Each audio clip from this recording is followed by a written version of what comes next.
This program features live coverage of an African safari and may include animal kills and carcasses. Viewer discretion is advised.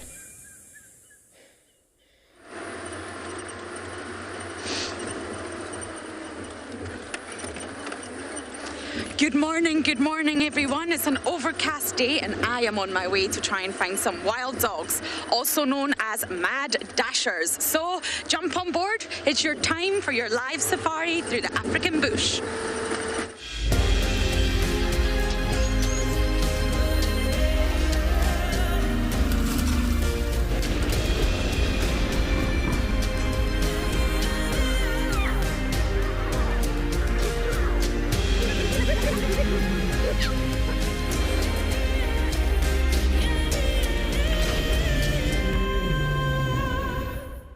With mad dashers, you have to dash. It's actually the Shangaan name, but we say they're mad dashers because they move so fast. The conditions this morning is chilly, it's overcast, the sun has not yet popped his head through, and that means that it's the perfect conditions for them to hunt. I assume I am going to the Pungwe Pack, but I don't know that yet. So I shall not speculate, but I'm trying to drive as fast as I can on the bumpy roads. So of course, everyone, my name is Lauren. I have BK on camera, and please do talk to us. Send in all your comments and questions. Use the hashtag WildEarth on Twitter or at FC on the YouTube chat stream. And we really hope to hear from you. Kids, you can talk to us as well. Email us. Send in your questions to kidsquestions@wildearth.tv. Now, BK's holding on tight here. This is probably the worst road to drive fast in, but we're really going to attempt it. The Pungwe Pack seem to be around Djuma and Torchwood all the time now. They've stopped denning, so they're mobile, they're moving, they're nomadic. They don't have to stay at a particular den site anymore because the puppies are old enough. Now, there should have been 13, but sadly there's been some losses, and I could only count 10 the other night. So hopefully they're all lined up in a nice little line today for me to get a proper count.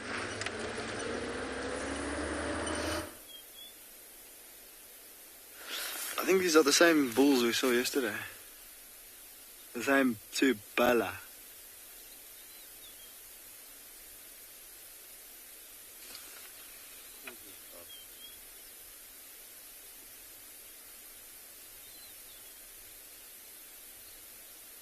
Oh, different. That one on the right's a car.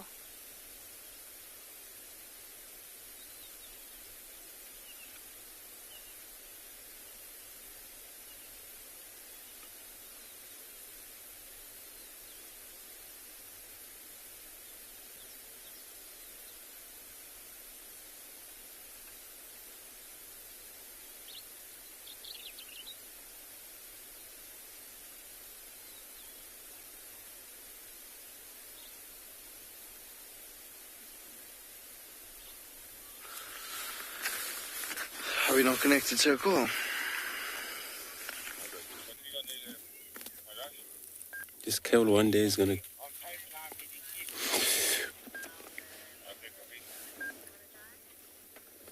Apologize for that, but still a very good morning out here. Djuma, beautiful with these bull elephants, which we just find them feeding in this wood. And my name is Andrew. On camera, it's Theo. And of course, indeed, the morning, it's bringing a lot of funny and a lot of happiness for us. That's why we now sitting here with this beautiful bull elephant. Looks like was just by himself. Looks like it. Since we get here, we haven't heard any of the tree break off from the distance, or could be more. They spread apart sometimes. Could be maybe 50 yards from one another. Remember, they are not territorial animal. So a group of male been seen together as a number of probably 8 to 12 bulls together. Could be more than that. Or alone. They don't have to have been in a herd. They're always happy to associate separately. But also the female that I really appreciate having no males in the herd. You can see this round head he's got. Still look healthy animal.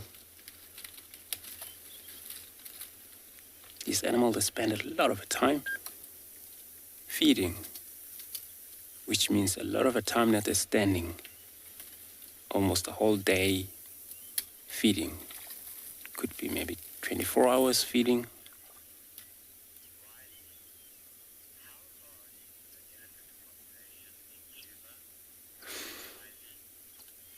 Riley, how large population elephants in Djuma? So I was doing kind of like research, and then it shows about what in the whole entire Kruger National Park, it's many of the elephants, high population is high.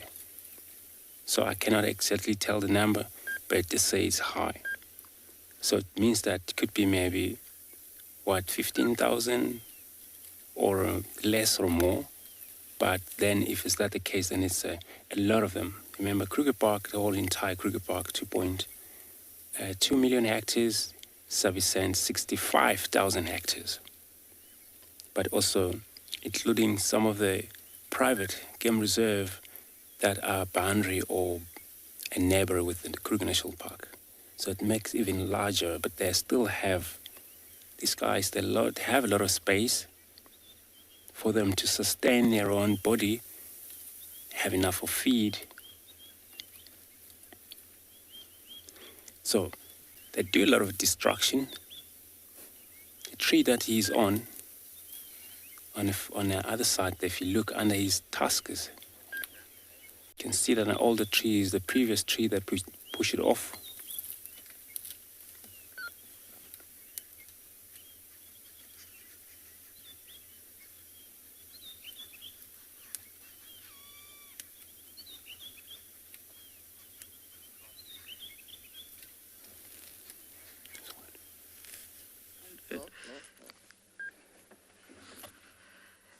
Oh, we did have dogs. They are running. They're very mobile. It's time of day where they're very, very mobile and they're possibly hunting.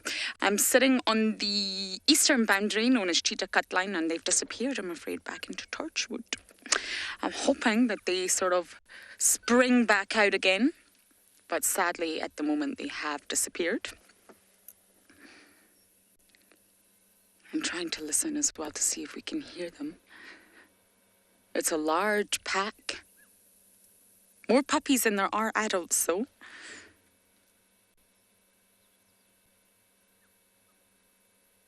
Let me just turn around, BK. We're going to turn around and see if we can spot them.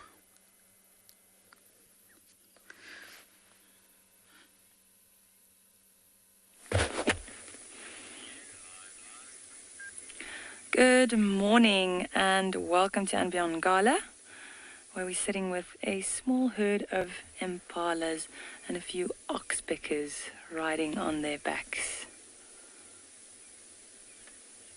My name is Marna, and behind the camera with me is Gert. And yeah, very peaceful this morning. We're also still looking for leopard. We've been driving the riverbed and decided to loop up and found these impalas just grazing on our old airstrip. Nice little mixed herd. You can see there are a few males amongst the females as well. There's another little oxpecker. Haven't seen them feeding much, just hitching a ride.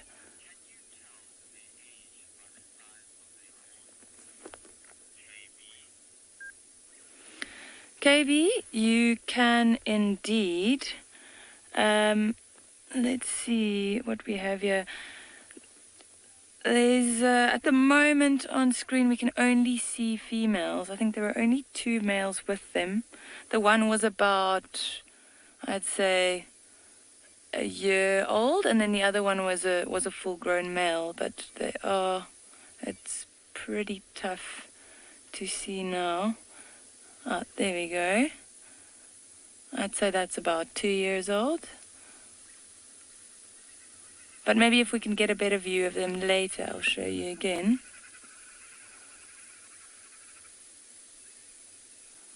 Another little oxpecker riding the back there.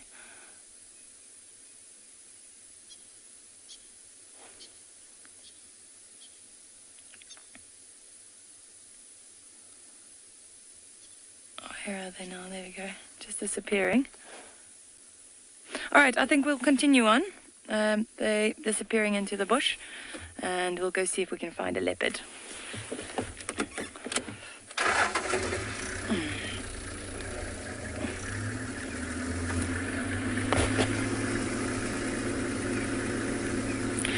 So this is also the area that the lions were in yesterday. So there's a good chance that we might bump into them again. We did hear them roaring, so we'll keep a lookout. Not far from the riverbed now. You can see there are lots of big trees popping up next to us here, and you can actually start seeing the riverbed now.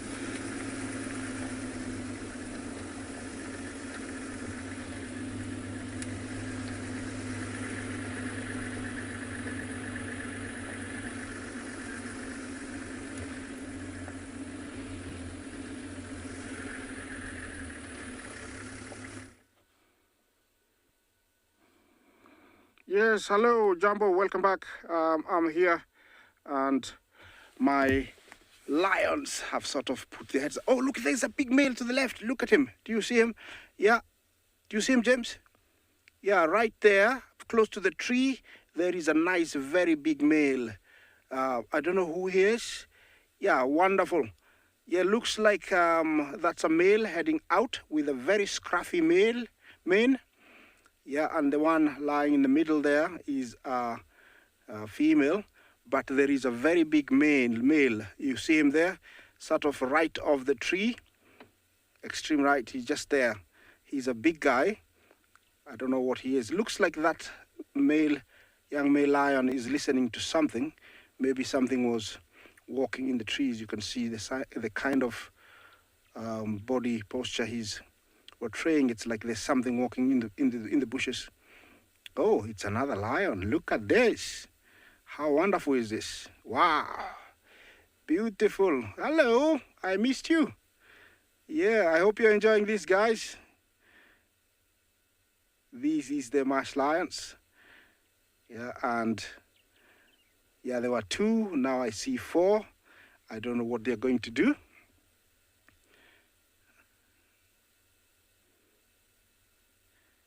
Yeah, that's a fully grown lioness, and she looks beautiful. She hasn't eaten, just lean.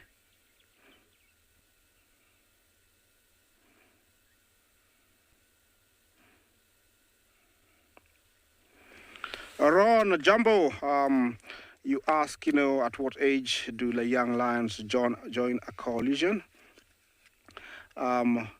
If they're in a pride and they were successful to be 2 or 3 in a pride, at the age of around 3, they are big enough. They sometimes become like competitors to the prevailing male, and also they eat as much as the female, so they become competitors. So they are kicked out. They are kicked out, and they form a coalition. If it's a male is unlucky and he's born all alone, he might become nomadic, which sometimes he ends up being accepted by another nomadic lions if he's lucky, which sometimes can be older or younger. We have seen that with the Owino pride. And so after 3 is when they can find a coalition or form a coalition of their own. Usually most of them are lucky to already be 2 or 3 from birth. So they start off as being a coalition from an existing pride.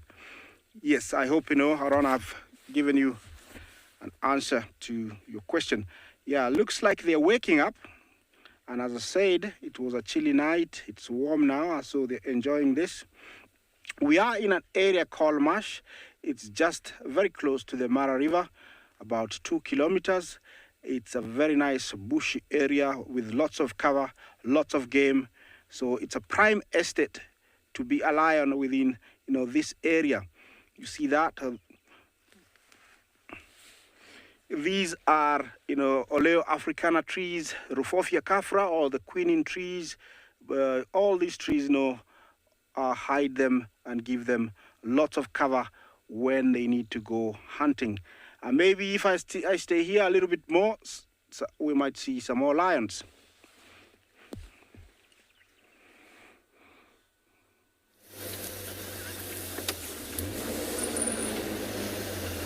We'll come back to this bull elephant, see what he does.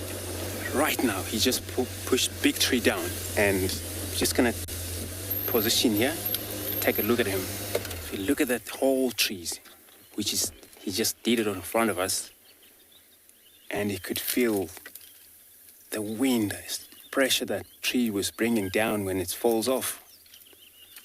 Poor North thorn trees, which it was already flowering for a summer season, but it's down.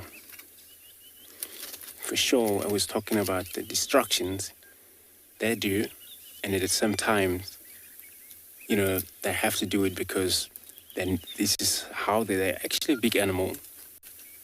If it's not much, and they feel like they can do it during the summer when they want to, because they're a big animal, they can push tree down, but they tend to do it less when it's so much green, because they don't have to move so much to look for food.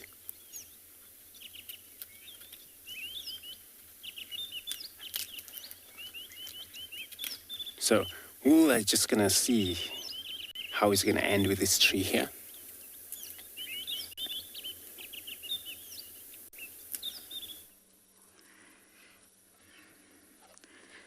I don't go to the den and they come to me.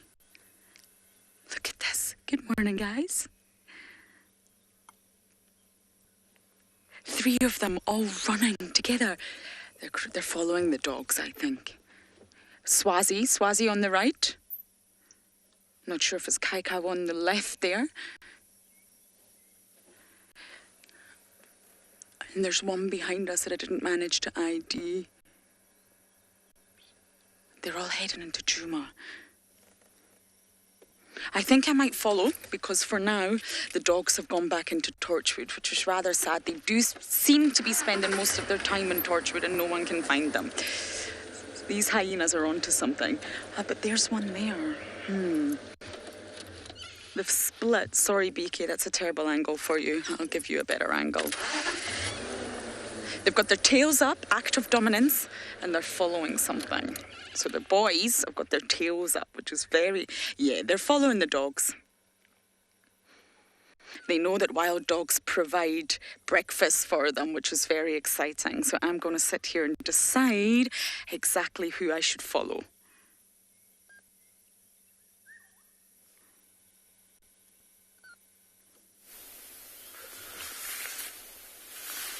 Good morning, everyone, and welcome to and Beyond Phinda Private Game Reserve. My name is Grant, and behind the camera is Craig, and we've come out in search of some cheetah this morning, but along our way we've managed to find these 2 white rhinos. And they're just happily feeding. The wind died off last night at some stage, and I think early this morning these rhinos have gotten up. We saw a spot just a little bit further back where we came from, where I think they were lying down in the sand. You could see the sand was all scuffed up, but it's a nice open area where they would have been able to rest comfortably.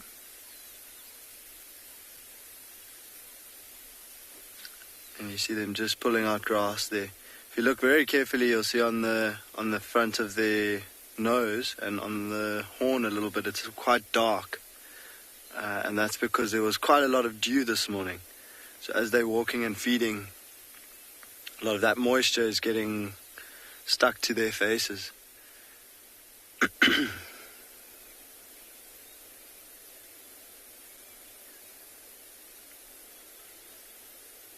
It's just really such a beautiful morning. There's lots of birds calling.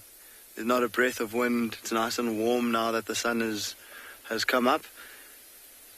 And I think these rhinos are very happy, just like the elephants we saw yesterday that were almost hiding in the thickets, trying to get out of the wind.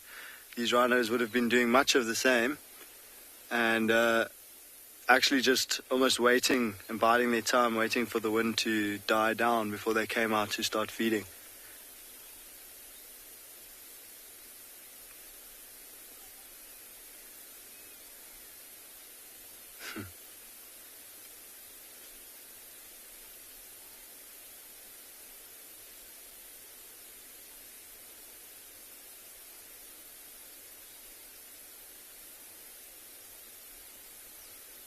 Now back to back. Look at that sideways sweep, and a mouthful of grass. See how they move their head from side to side as they walk. And opening up their mouth and then just using the soft, almost like rubbery lips to grip the grass as they move from side to side, and they just pluck the grass out.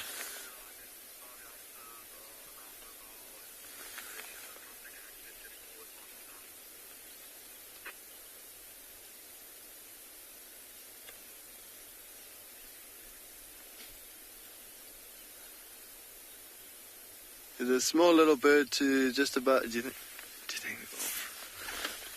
I don't know. Just to above that rhino on the left-hand side. Oh, and it's gone. It's amazing still here with this beautiful elephant. And since he's in that position, looks like he's going to probably start from there. This is a begin of his feed. And he's probably going to make his way around in a tree. For sure, he didn't push that tree to just waste it, but he's going to feed on that. But again, I've seen a lot of that happened. Elephant push tree and then move on. So it means the tree is going to just lie off like that. Some tree don't die just because of being pushed off, and the roots still connect to the soil. And that makes tree to grow again the next season. Or this one you find maybe won't gonna go die now. Still probably gonna survive for the next 2 or 3 years. See, it's an older tree already. It was a long, tall tree. And this is one of their favorite. It's amazing, see how he does that with his foot. So they were struggling a bit to pull off that, so he used his feet to support the trunk.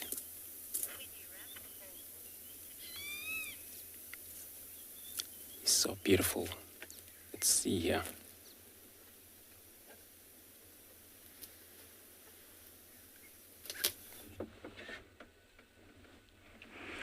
Jumbo, and here I have a very unwell young elephant. From seeing those elephants there that are really healthy. This is a young lone, looks like a female, and she is in great pain. You know, you see that front right leg. She is not putting any weight on it. Look at it, it's very swollen. I don't know what's wrong. Maybe a serious dislocation. That could be it. Just to give you the good news, I have called the authorities and they're on their way, so don't you worry, but this is part of nature.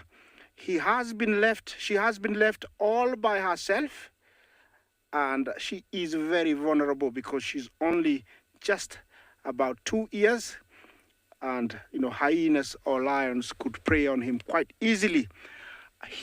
She is headed towards a bush. And I think she's smart enough to know that that's where maybe she will be able to survive longer. She might end up catching up with her herd. I don't know how far they are, but you know, there's no elephant anywhere where she is. Yes, I'm gonna wait for her to come.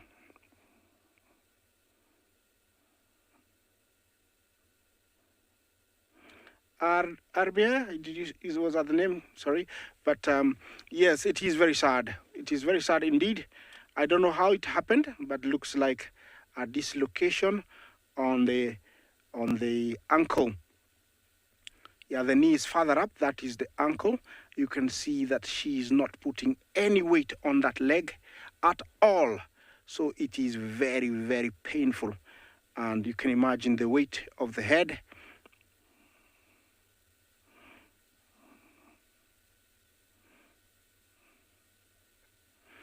Margot, you ask me, why does the herd leave her? Of course, even elephants with their intelligence, it comes a time where they realize that maybe it's too much of a burden, or it got left out a very long way back and it couldn't catch up, and that is the case. But yeah, it's me. I wish I could help you. Yeah, look at that leg. So I think they know, but they went too far and decided to move on. It happens with nature. It's cruel, but it does happen. But also, maybe it got hurt and decided to stay behind somewhere, and then it found itself right here where we are, where there's nobody, for kilometers and kilometers. I don't know how long it's been hurt, but it's headed toward a small bush. I don't know basically what's the idea behind going to the bush. I'll leave you to witness that, going into the bush. But I'm going to turn the vehicle and maybe try and get closer without stressing her. And also, it would be nice for me to actually pinpoint where it goes, so that when the authorities come, I'm able to direct them to where it has gone. But it looks very, very serious. You can imagine the pain in that leg. Oh, don't run.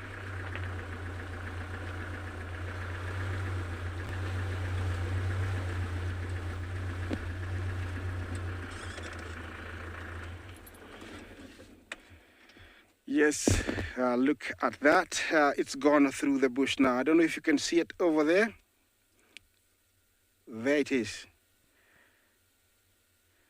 Yeah, that's the bush it wanted to go in. Yeah, you can tell. Now it's much more relaxed. I hope it feels safe there. You can tell it's very relaxed, and I'm happy for that. Yeah, going deeper slightly. Also, it might be following the scent of the rest of the herd, and that's why it went in there. If you look there, that there's an elephant there. It quickly disappeared. That's how well they can hide in big bushes.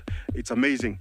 Yeah, I'm gonna try and move closer again, see if it's moving further or it's staying close to the edge.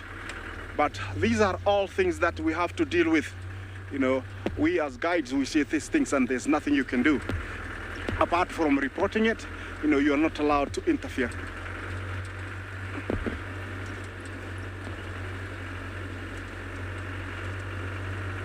Yeah, let's see if we can see it. Yeah, it's over there, James. It's heading in. I don't know if you'll be able to catch it. It's moving in really fast. Yeah. Yeah, it's somewhere in there. That's how quickly they can disappear.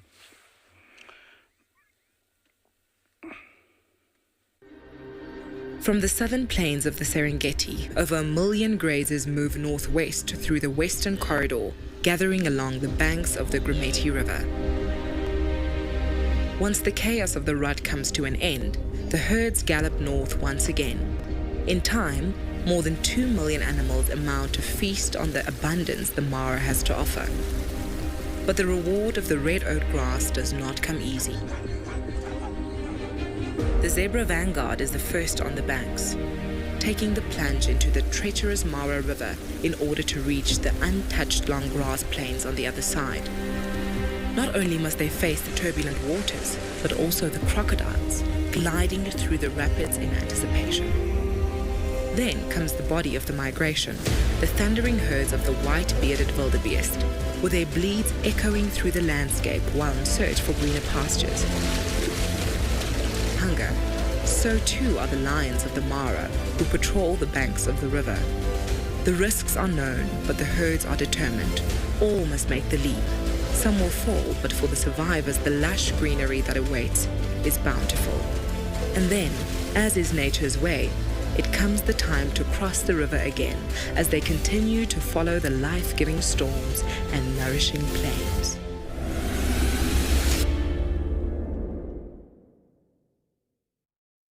Now, there are so many rivers in the Masai Mara and some springs that sometimes dry certain times of the year when the season is very tough. But the Mara River never dries, and that's why you see most of the animals in the process of also trying to cross the river, they'll come have a drink. Now, where we are by the Mara River, I do not remember the last time this river ever dried completely.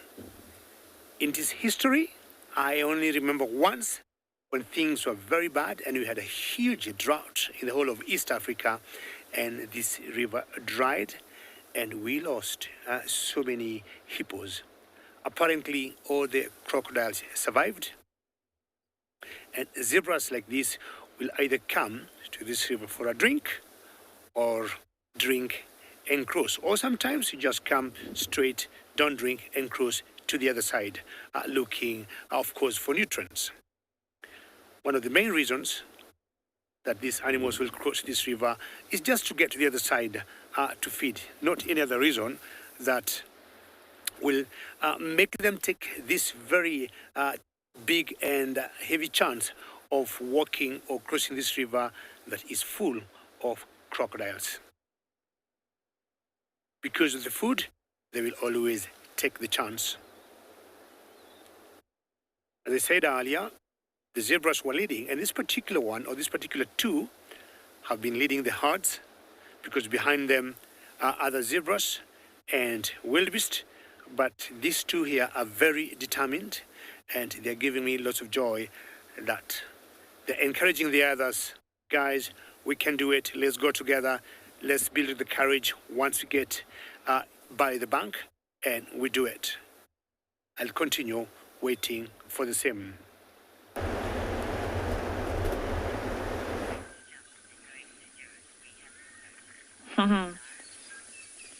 And welcome back to Ngala. We're back in the riverbed, and we have found a nice big troop of baboons just sunning themselves on the side of the bank here.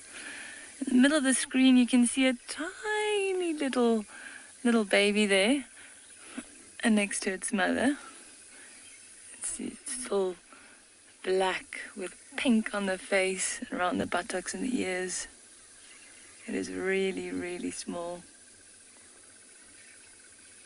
There he goes. Still a bit wobbly.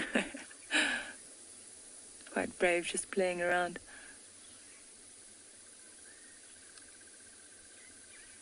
There are quite a few youngsters in this troop, and you'll often find them around the riverbed. So they normally roost in these big trees behind them at night, and then in the mornings they'll come down and they'll start feeding along the riverbed.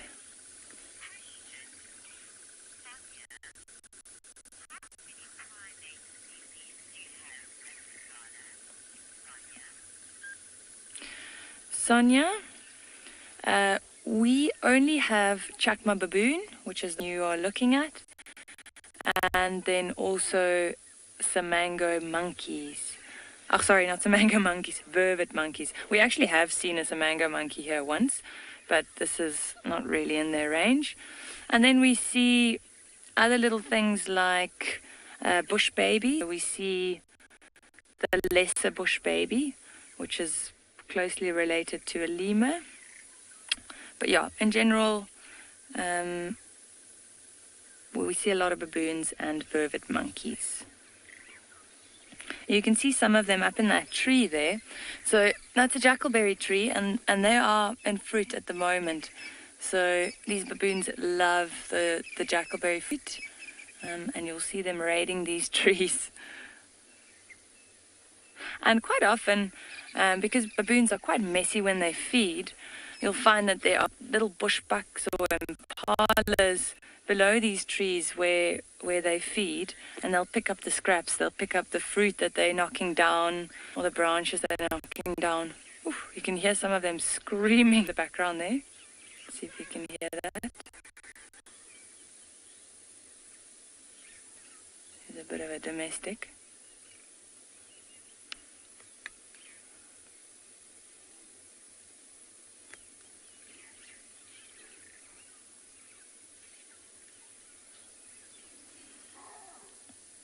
There we go.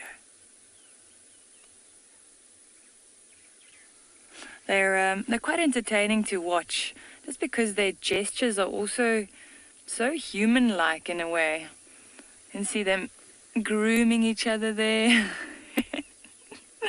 Youngsters playing around.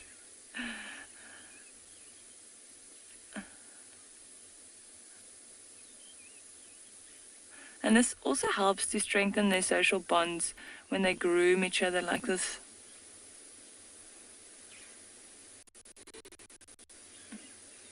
All in a row.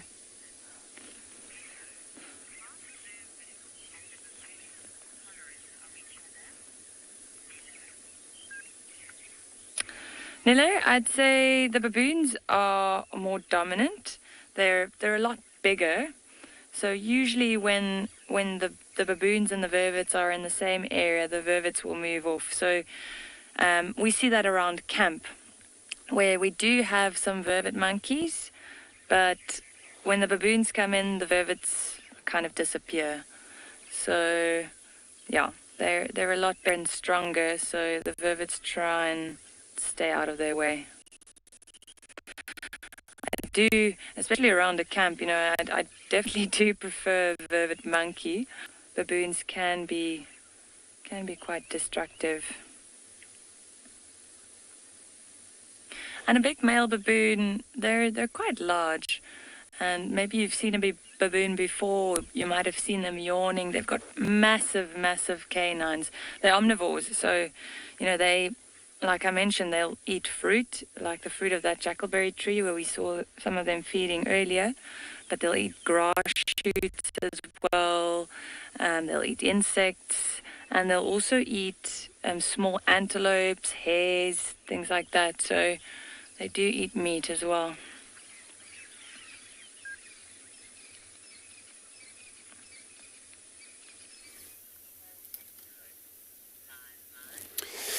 It's amazing. Jackalberry, there's monkeys, baboons. They love fruits from that tree.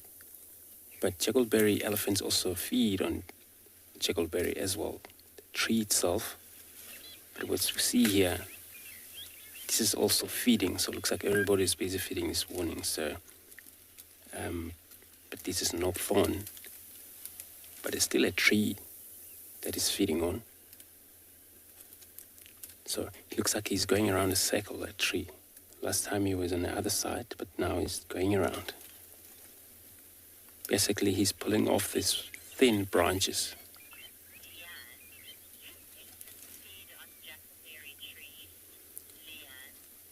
Yes, indeed, they do feed on that. So elephants feed on a lot of trees out here.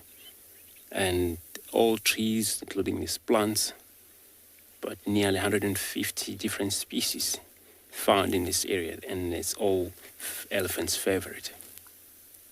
But this is a not fawn this morning. So I'm going to reposition.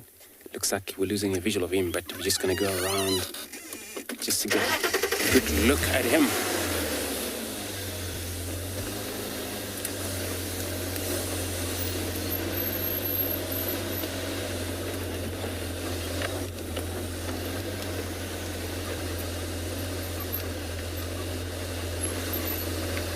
That's very rich in nutrients, Tyler. So that's why they prefer always tip end of the tree, because what happens, trees, when their trees grow, always water from the trees upwards, never downwards, since the roots, always transport these waters up in history. So all nutritious, it's most in these thin branches. And it's rich of juices as well, and very soft for them to be able to feed clearly. But we will leave this elephant for now.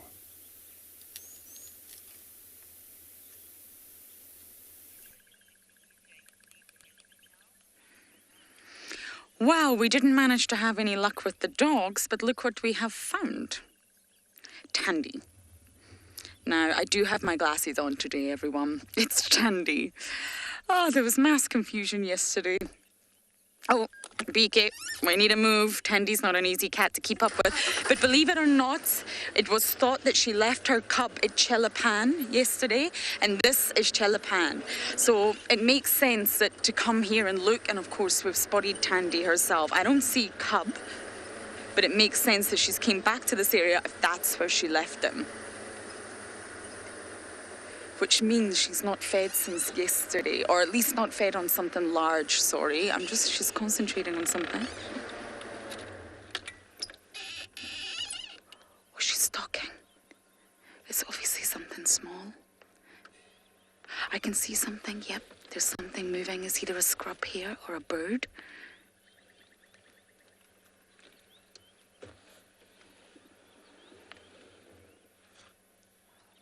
Tandy's getting ready. Look, she's preparing her hind legs. Do you see that? She's gone flat, but she's preparing to pounce. Morning Star, you're saying your favourite girl, Miss Tandy. She's one of my favourites too. They're all my favourites. It's a bird.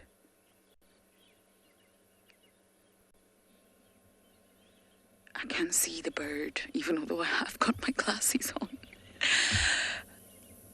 But I can obviously hear it. Tandy needs to eat. She was hungry yesterday. So Tandy was called in the north yesterday.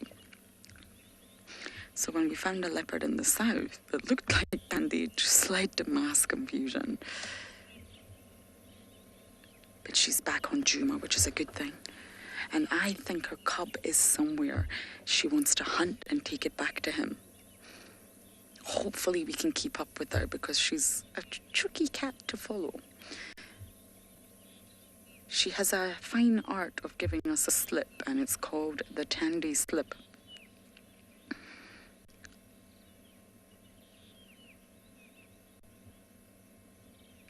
The bird's back on the ground. I can just see it moving behind the branches. Come on, Tandy girl, you got this.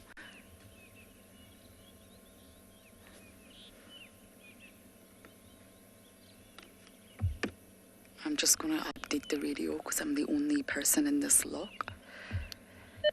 Tandy's still flat at Chelapan. I'm the only vehicle on lock. 2 more are welcome to join.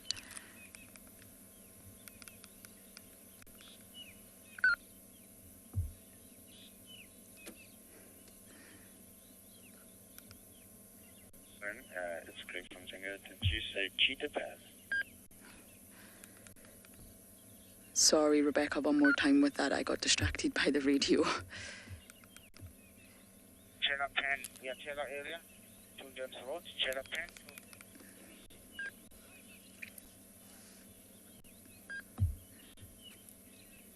Kevin, I'm not sure how to quantify patience.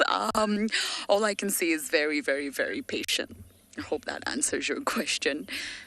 Remarkable amounts of patience because they know it's not always successful. It's actually less than 20% successful for leopards.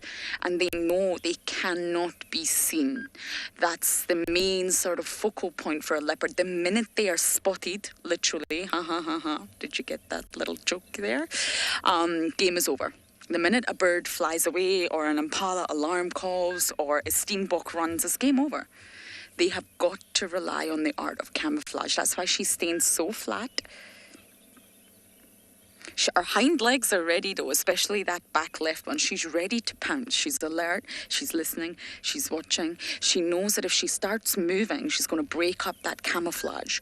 Her body's already equipped with its own camouflage in the form of rosettes, but she must stay still. Movement is what attracts a lot of animals, and they say if you are on foot and you do walk into a pride of lions or you do walk into a leopard, stand your ground, don't move. The minute you run, you become potential food, you become dinner, and the lions will follow.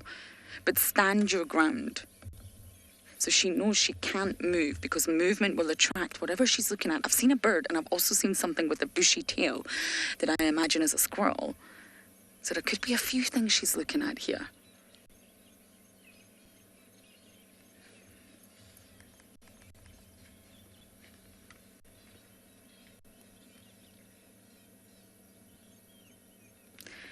Sorry, stations, I am live, but the location is Chelapan, just off Pangolin Track and Twin Dams Road.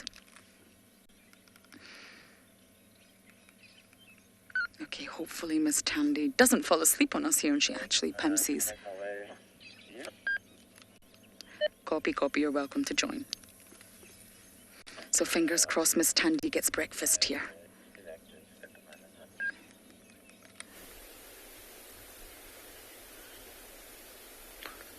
Welcome back to Ambiampinde, everyone.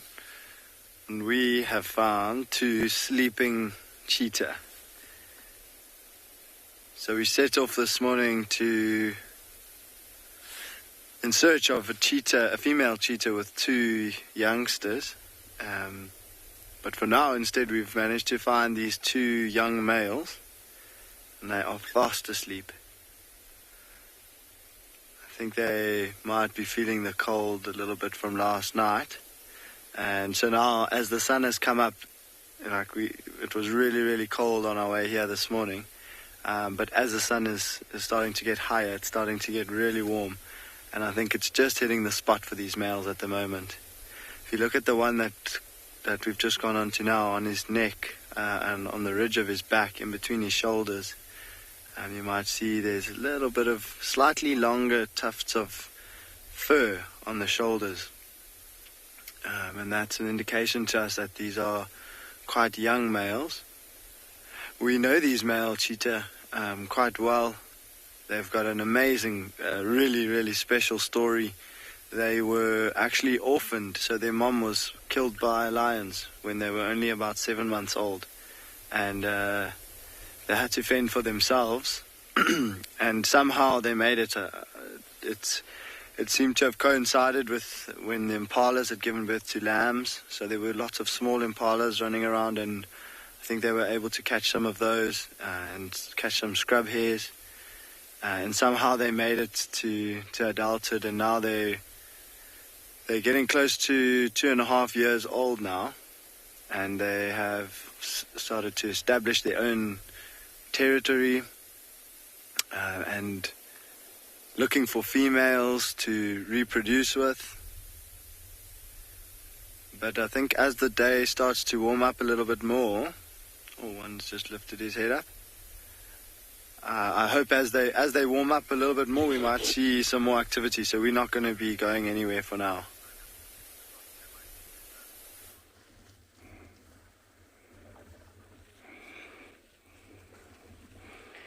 Yeah, I have elephants just a hands away from me. They are drinking very comfortably. The closest one here was the female, the matriarch. That's another female standing in front of the car.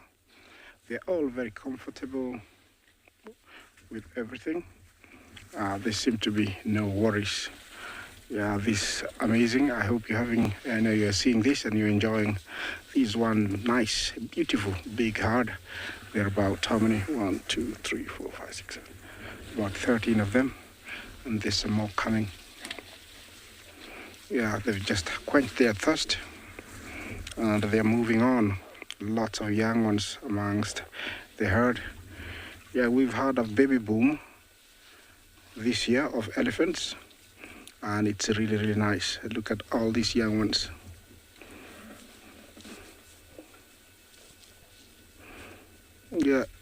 I hope you're enjoying these guys. It's really cool.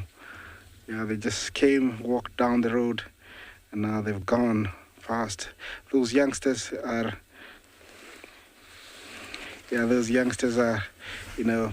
were sizing me up.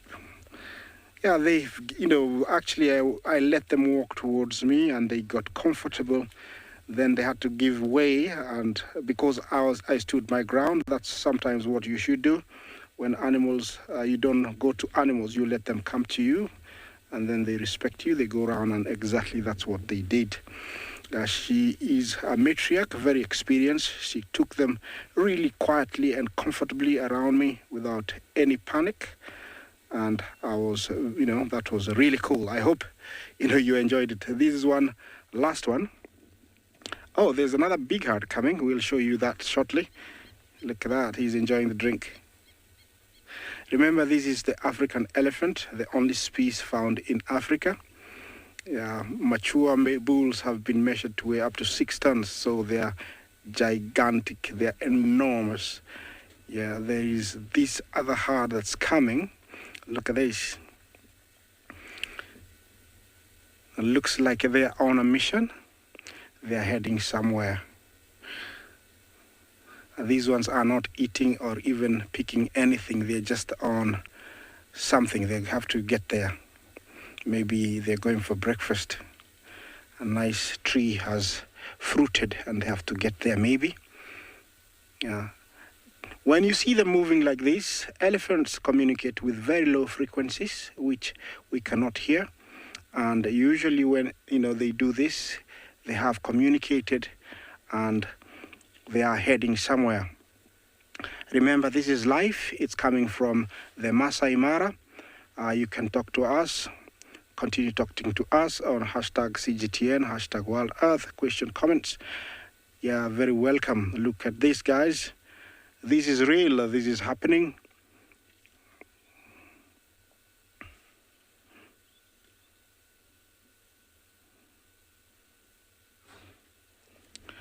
Cordelia, good thinking.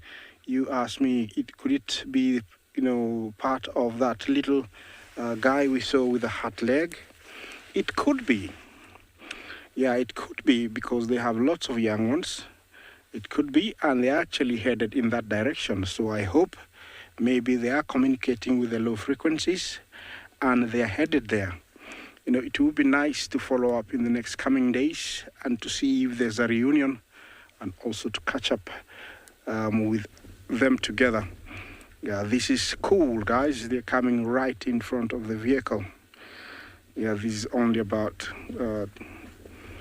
now it's like 30 feet, really close. Super cool. These ones have decided to go around the left side. The other ones went to the right, but these guys are going to the left. Yeah, looks like she's got a bad eye, the female there. Yeah. Can you hear how silent they are? You cannot imagine, 20 elephants going around me, but there's no sound. This is super cool. I hope you're loving this. Yeah, they're a bit wary. I don't know for why, but they changed their behavior slightly towards the end. Yeah, bye-bye. It's all well. Yeah, that was super cool. I hope you enjoyed that. Yeah, it's those experiences that, gives you the thrill of being out here. They walked really fast, but I hope, you enjoyed it. I'm going to turn around, go see them and enjoy them a little bit more, and I'll catch you down there. Here comes the water. She's now looking at a squirrel. I have no idea if this squirrel sees her. It's way high up in the branch. She's bouncing from branch to branch beaks. I'm not sure we'll be able to give you a view of the scope, but that's what she's got her eye on. And I think this tells me that we have one hungry cat. And oh, come on, Tandy. Oh no, but then the squirrel. Oh.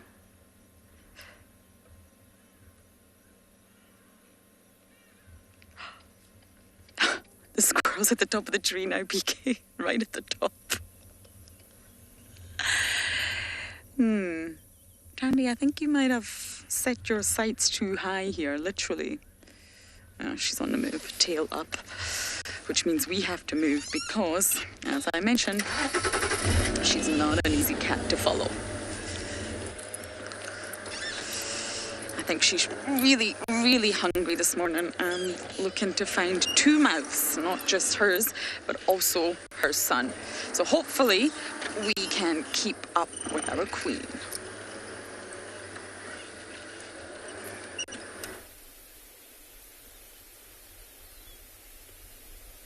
Welcome back to Ambion Pinde, everyone. So just as we were getting quite excited thinking that these males might move, they have put their heads down and gone back to sleep. But every now and then they are sitting up, grooming themselves, yawning.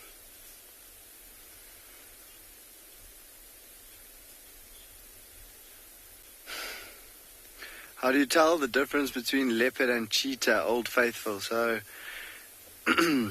there are a number of ways to tell the difference. So looking at these cheetah that we have in front of us here, I'll point out a few things that indicate to us that they are cheetah. So with them lying flat like this, the biggest thing is those circular spots, which are solid black spots. A leopard has actually got open rosettes. They're described as rosettes, so they are circular in shape, but they are open, so and sometimes having a solid black spot in between. So they are very similar color to the cheetah, but instead of solid black spots, they've got open rosettes. And then also the leopard's build, which is quite tough to compare here to the cheetah, but if you look at the cheetah's whole body, it's quite flat. They're quite a narrow, slender-built creature. A leopard is a lot more stocky and muscular, and that's because of their hunting adaptations, their hunting abilities. They are more, so leopards I'm talking about now, are more ambush and pounce and catch and overpower predators, whereas cheetahs are completely adapted to speed and chasing their prey. So they've got these really, really beautiful long legs and almost like a whippet dog shaped build to their body. So they've got these slender, long legs, a very thin, long body, very big, heavy, long tail, and a much smaller head than a leopard. And then what they do is they chase their prey, and they will use what's called a dew claw, which is just above their paw, and use that dew claw to actually swipe at the antelope that they're chasing, at the heels of that antelope, and in an attempt to trip it or put it off balance, and then it will tumble, and then the cheetah will go for the throat. So they are built for less physical contact than something like a leopard, and you can see it when they stand up more especially. But even now you can see they're quite slender, very thin creatures.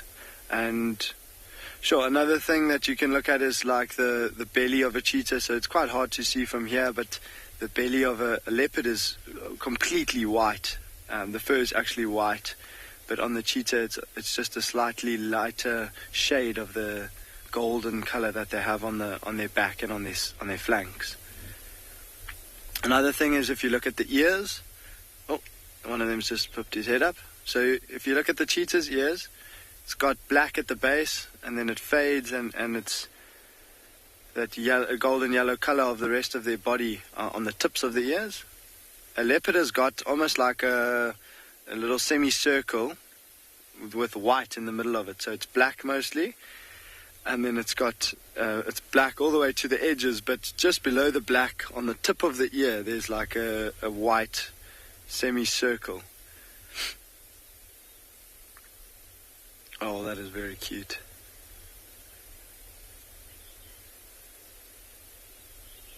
And a yawn.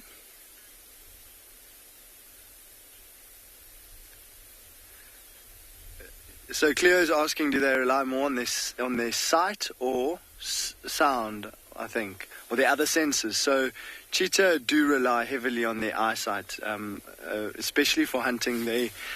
What these males were doing actually when we first got here is they were scanning. We've got an incredible view in front of us, and they've got a bit of a height advantage here, and so they've been scanning down into the valley below us, and they have got phenomenal eyesight, and they've been looking, I assume, for hunting opportunities because their tummies are looking quite empty. And so what they will do is they'll try to spot some animals moving into an area where they think they might have an opportunity to hunt. So where they've got cover, where they will be able to get close enough before they start sprinting. So I'd say the main one is eyesight. But then also what happens is sometimes when they're off patrolling territory, if that's their current focus, but they are still maybe hungry, they will of course be looking for hunting opportunities. And sometimes when they're walking in a slightly thicker area, they will pick up on sounds and even smells of, this is so cute, sounds and smells of potential prey. So I'd say their preference would be eyesight, but they certainly can use their other senses to detect prey and also to detect danger.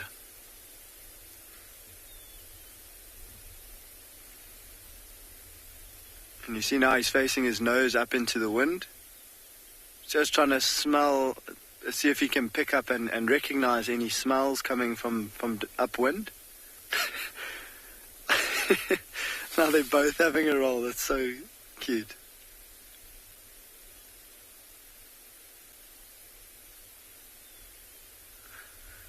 So these are the signs that we were talking about earlier. Oh, look, he's got a big gash on his elbow, or on the back of his leg there. So these are the signs we were talking about earlier that they were starting to show that tell us that they might get active. So the stretching, the yawning, this sort of rolling and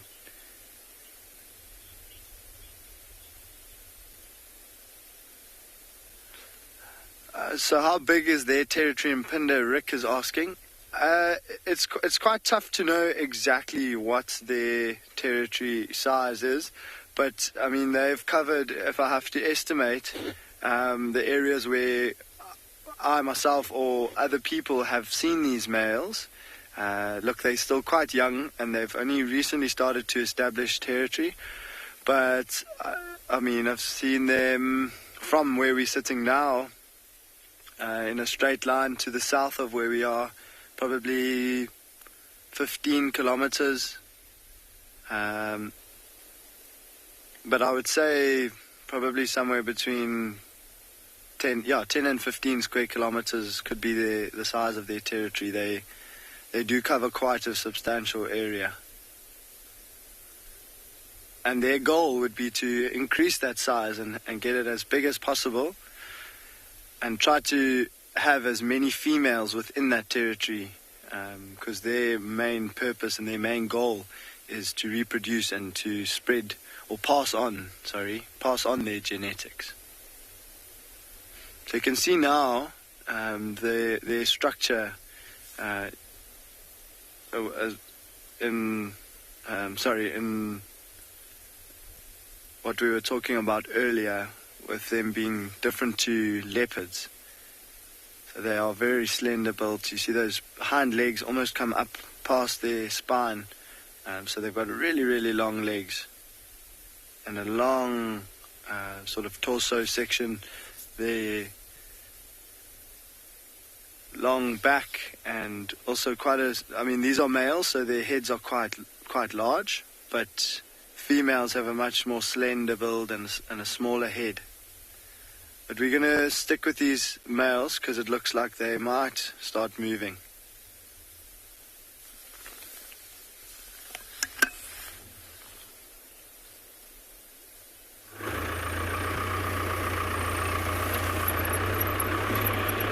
Good morning, everyone. I hope you all slept well. It is a lovely day here in Tswalu, Kalahari. We just had a really interesting sighting. We were looking at some eland running away from us, as they normally do. And all of a sudden, while they were running, we had the pride popping out and starting to chase them. By the way, my name is Moritz. Good morning. I've got David behind the camera with me. So, a perfect start to the morning. Always good when you have, you're just getting the sleeps out of your... This one is going to maybe...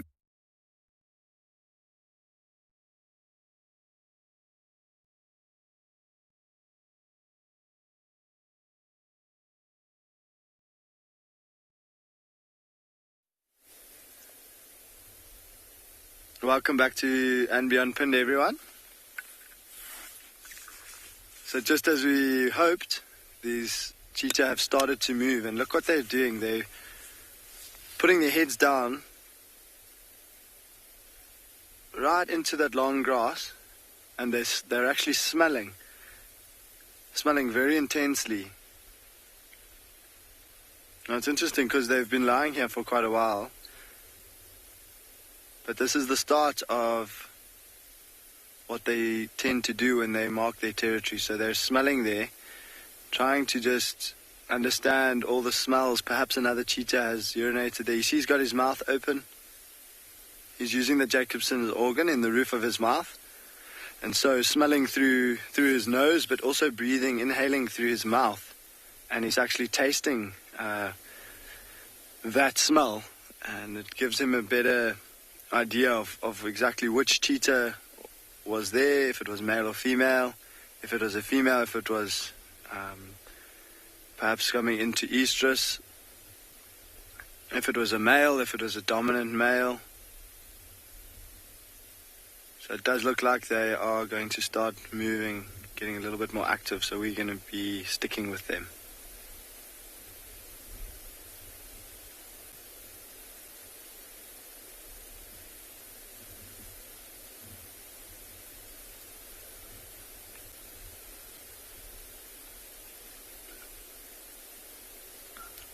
Now starting to move. If Craig opens up there a little bit, you'll see the area that they've been looking over recently. Well, as they've been sitting here, and perhaps heading down towards that drainage line or that valley that you can see with the darker trees. They've found another spot there where there's maybe another cheetah has visited before. So what I'm thinking they're going to do now is they're going to start off by marking territory a little bit, because this is very typical scent marking behavior. They're smelling around. They might urinate, spray some urine of their own there and scrape their feet, and then they will start to move and perhaps at the same time look for any hunting opportunity.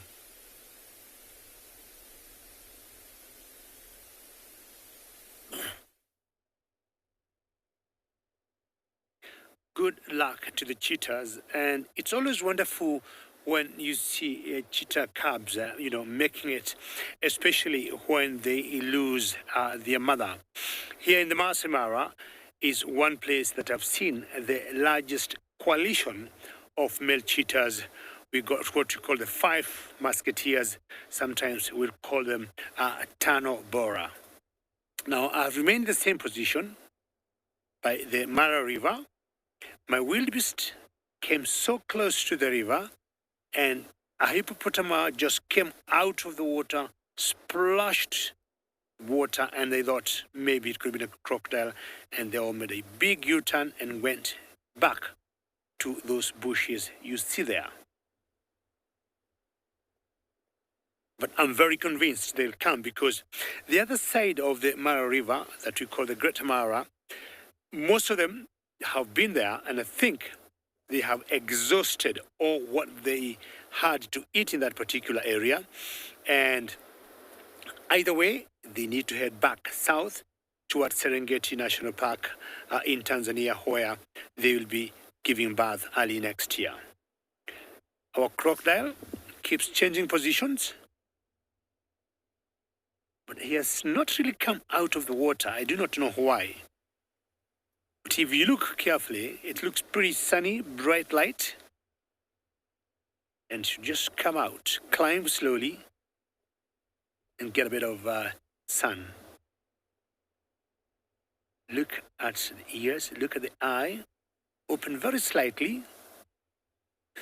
You can see the mouth is shut, but you look at the snout, you can see one of the tooth is out, and you can see how he's being moved a little bit, and maybe listen to some lullabies of the Mara River as he's taking a snooze.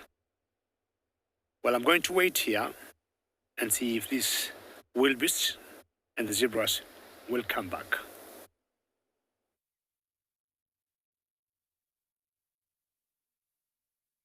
So guys, luckily we don't need to wait for these little ladies to wake up. As you can see, very active this morning. We are actually, I wish we could get that now. They're playing and they're doing, so I'm going to start the vehicle, I'm going to move with them. This is the 3 females that was with the mom and the little ones from yesterday morning. But definitely hungry. They are also, I do think that mom with the 3 cubs are around here somewhere, because they just missed, as I said, when we just started the drive, we came over this dune and we saw some eland running, and we had all of a sudden these lions popping out and just chasing them, which was quite cool. Very quick sighting though, but they do look like they are hungry. They might want to hunt. However, also now after they've missed, it seems like they are calling for someone the whole time. And you can see now here, these guys are actually starting to pick up. So look at that. Oh my word. So let's just get to where they seem to be going and see what is in store for us. It might be that the other female actually made a kill now and she's calling them back to come and join her or something like that. We don't know. We'll have to see. But it was a great surprise this morning. And it just shows you how far these lions walk during the night. We left them last night or yesterday morning way in the north at a waterhole. And this morning they are absolutely, almost on our southern boundary. So these Kalahari lions can really clock it when they need to. Let's go around and then we'll see. Maybe we get a better visual of them. Sorry guys, it's a little bit bumpy.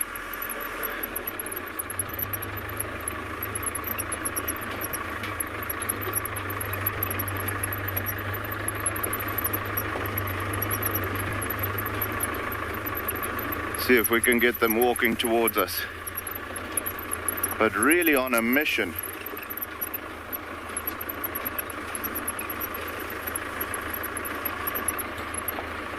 Yeah, we just had a comment from Anna Marie that lighting is just stunning. And yeah, you are absolutely right. Morning light is epic. I love the mornings. It's not too hot yet here in the Kalahari. The summer or the summer nights or evenings can be quite warm. We sometimes have evenings going, up until almost 11 o'clock before we break 30, before it goes below 30 degrees Celsius. But in the mornings, it's always nice and fresh.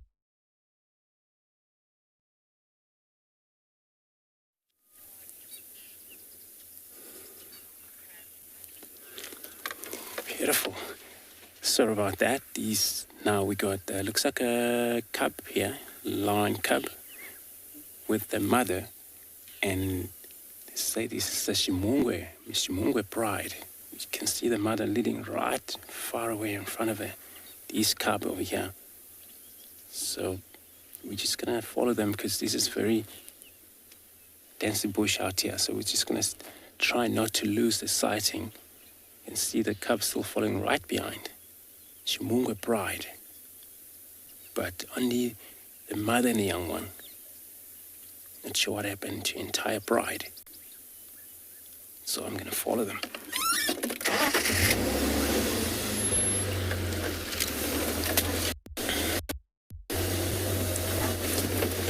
Pushed too much on hunting this morning. Still very good. I mean, very good condition. Day like this. Cat's still interested on hunting. But when you get to the time where it's going to be very warm day, this is where they're going to settle down and shade, especially lion. And we'll talk about lions. One of these animals that don't really like to move too much when it's a hot day. So, you know, we're just going to try keep with this female here, see how far she goes.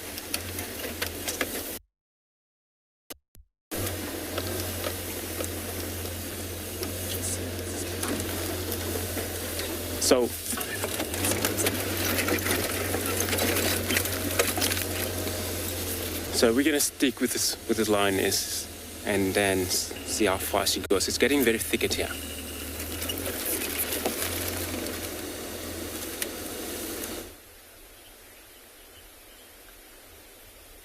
Welcome back.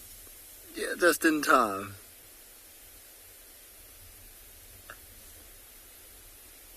Yeah, so these cheetah have just started a little bit of a game here. Just before you came to us, they were starting to move, and then just sat down, looking around, trying to decide what they were going to do, and then one of them just flopped over in this long grass, and then the other did the same, and now there's lots of rolling about happening, and then that one at the back just came and pounced on his brother. Another sign that playfulness sort of wears off as they get older, so it's just another sign that they are still quite young. The one maybe a little bit more mature than the other, they're not so keen to play.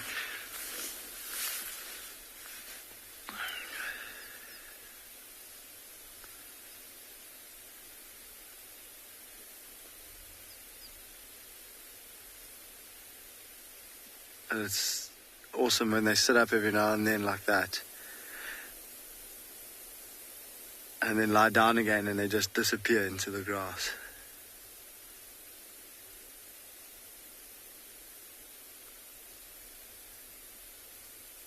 So these are the wide open grasslands that we are in at the moment. And you can just see how it's the perfect sort of habitat for them.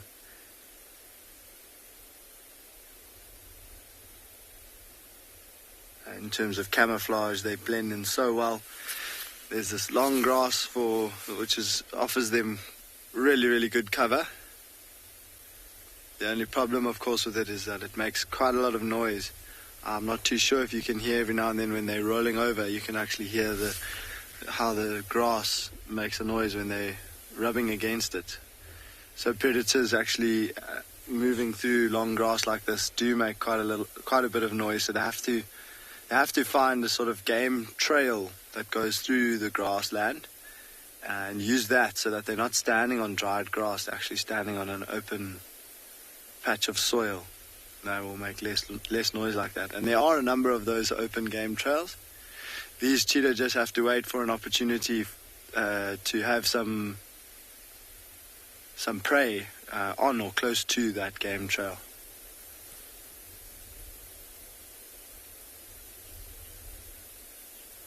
It seems like for now they haven't spotted a hunting opportunity, but we know that they are definitely looking like they need a meal. So if it's a territorial patrol that they start doing or if they start hunting, we are going to stick with them. We've managed to keep up with Miss Tandy. It's not been easy, but then it never is. And you can see that she looks a little bit sleepy here. And there's impala not too far ahead. So I think she's a little bit interested in the impala, but it's going to take some effort. So she's probably just resting, recuperating those sort of energy levels. And I think she is really, really hungry. She doesn't look like she's had a meal. Yes, what is And I am going to have to keep my radio on, I'm afraid. I'm the only one that's managed to keep up with her, and there's other vehicles that want to come in and see her. And I really think the cub is not too far away, so hopefully we can keep up with Tandy, at least for the duration of this morning's drive. I'd love to catch up with our little cub again. It'd be good to get his scat too. It would be good to watch him do a poo and then collect it, as bizarre as that sounds. We send it off to an organisation called Panthera, and they're able to use the DNA that they already have to see who the father is. We clearly know who the mother is. So they have some of the male's scat DNA, and they'll be able to see whether it's them or not. Now, if it's none of the males that we know, then I think we can pinpoint that it would be Mowati. I believe he's the only male whose scat we don't have in the area. So if it's not Tingana, it's not Quarantine, it's not Hukamuri, then your best bet at this stage is Mowati, which is who I personally believe the father is, just judging by appearance. Once you spend more time with leopards, you can really see their parents in them. Mistakes can be made, of course, but you really can sort of see where they come from.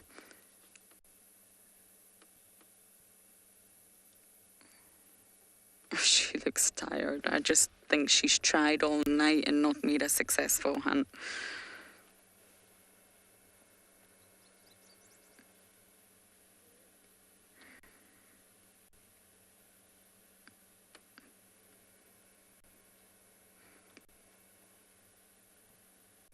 You see, her ears are twitching. She's listening.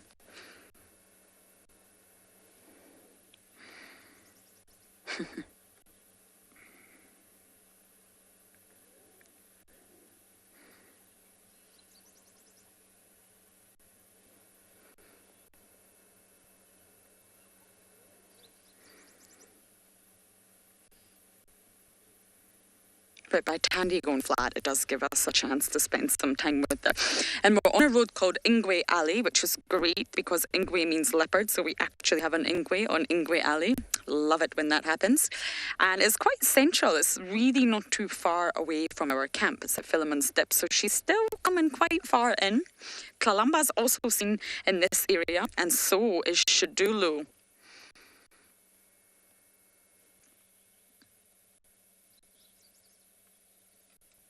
So I wonder if this is sort of an area where the territorial boundaries as it stands meet.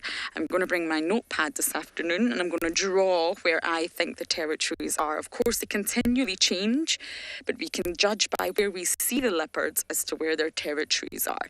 And they will overlap, absolutely overlap.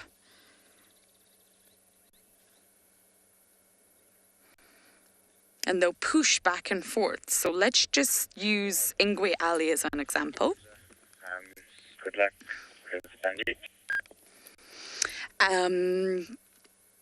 Tandy may come to Ingwe Alley and scent mark furiously, and leopards communicate via chemical signals. So then Shadulu might come in the next day and smell that Tandy's been here and it's very, very fresh, so then she won't cross that. But if she comes the next again week and there's no fresh scent of Tandy, then she'll push, she'll keep continuing sort of east, if you like, to see how far she can go until she meets resistance. Resistance in the form of chemical scent.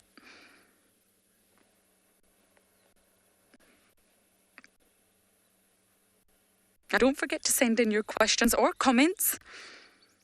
We can try to get into some territorial discussions today. That would be fantastic. Because things change. Even from this time last year, so much has changed.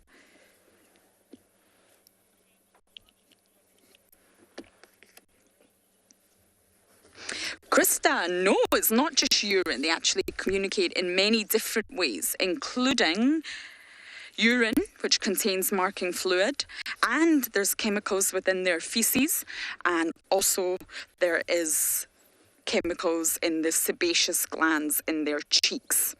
So they have very, very special glands that produce sebum, and they will wipe that on the vegetation, normally the low-hanging vegetation, in order to communicate. They will also, all of these methods contain their scent, their information. Are they male or female? Are they of reproductive age or not? All this sort of information, are they territorial? It all comes in the chemicals that is released from scent.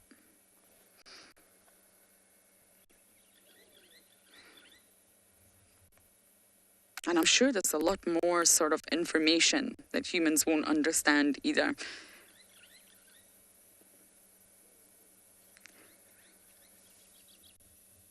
So it's not just the urine, but there is a special marking fluid within the urine, and it's very unique, and that's what they're sort of spraying onto the vegetation when we see them go scoosh, scoosh, as I like to say. It's the marking fluid, and it contains so much information, but it's all sort of liquid, even in the fecal component. And therefore, once the rains come, it all gets washed away. And that's why you normally see your top apex predators scent marking furiously after the rains. Now, if Tandy just decided to never scent mark again, she would lose her territory. That would classify her as more nomadic. And other leopards in the area, be it Tlalamba, be it Shadulu, would push. Even Sabui on the other side. Standing by, yours. Is it possible to give me an engine reef? I'm live, just give me a moment and I will do so. You're in a tricky spot, Miss Tandy Cat.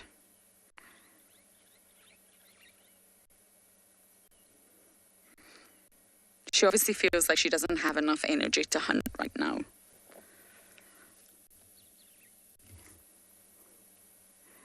But there's really, really not far away is a small herd of impala.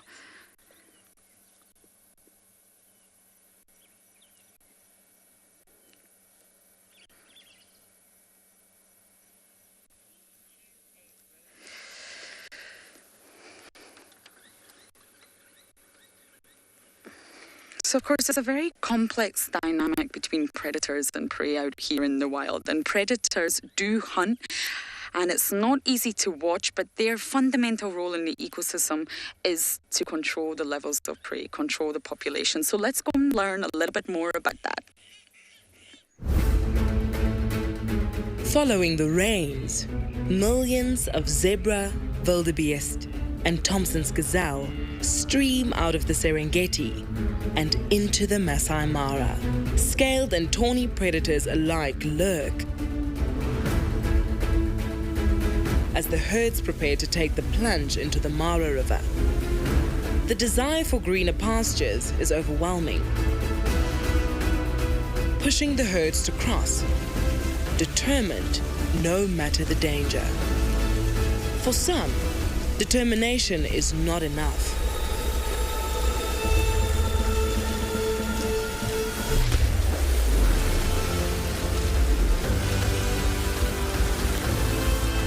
For others, they emerge soaked and scarred, but successful. But there's no time for celebrations, as back on dry land await a different kind of predator. The lions of the Mara have been waiting for the bounty the migration brings them. The tired travelers, having exhausted the day negotiating the river's currents, must now make it through the night. As darkness falls, predators descend. This is also a time of plenty for them.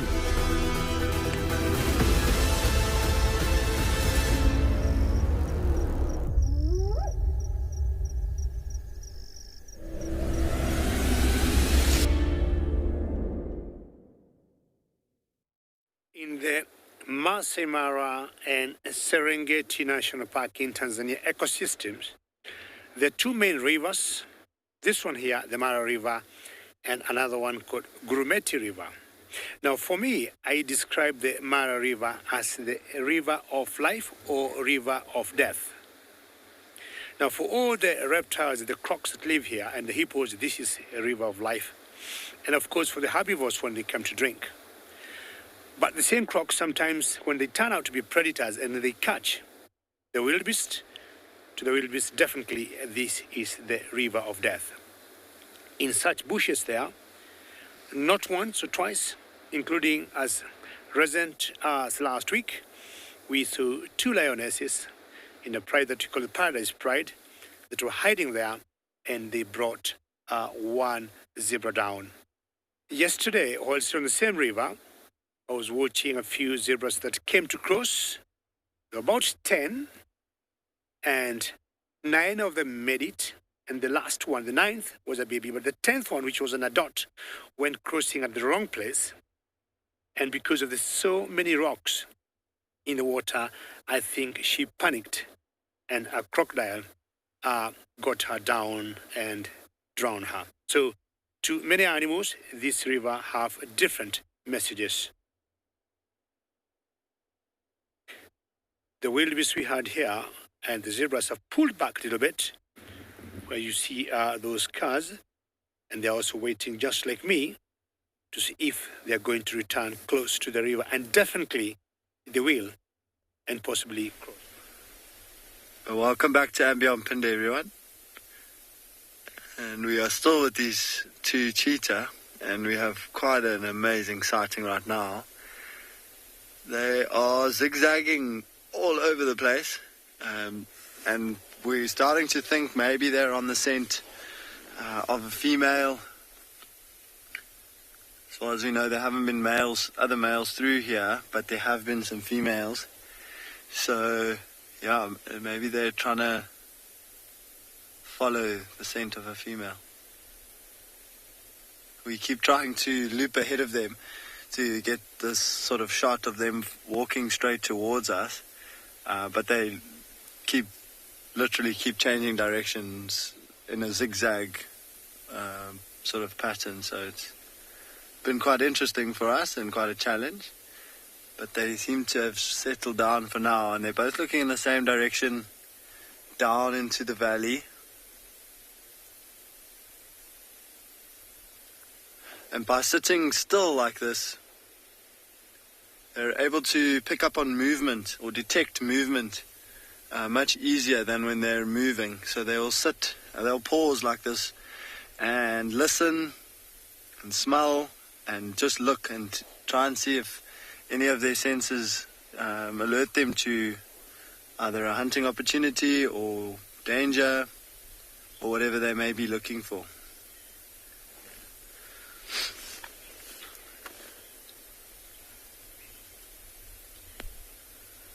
So Paula's asking what their endurance is like when they're chasing prey. So they don't really have a lot of endurance. They can move really, really quickly, as I'm sure most of you might know.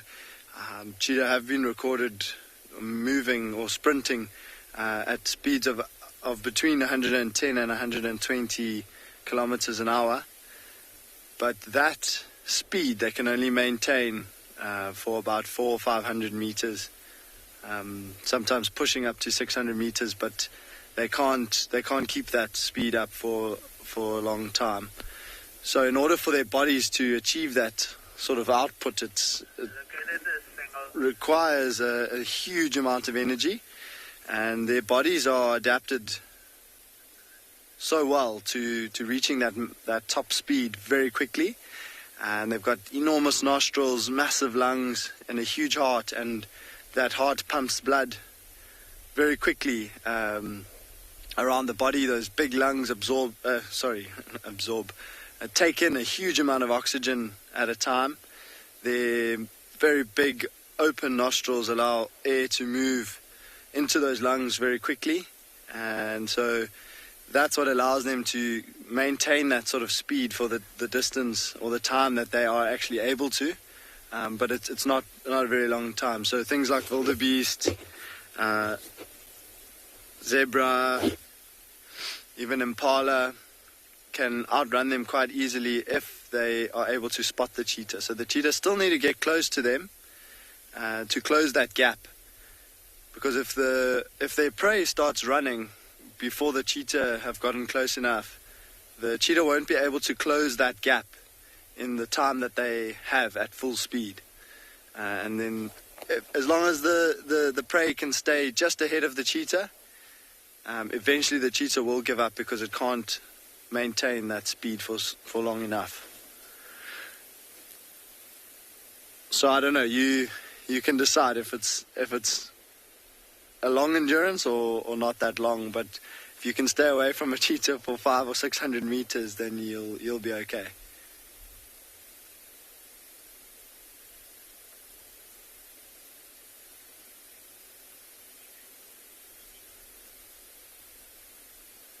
We're just going to stick with these males because they're moving and then resting and looking for any opportunity. So yeah, we'll just see what they do.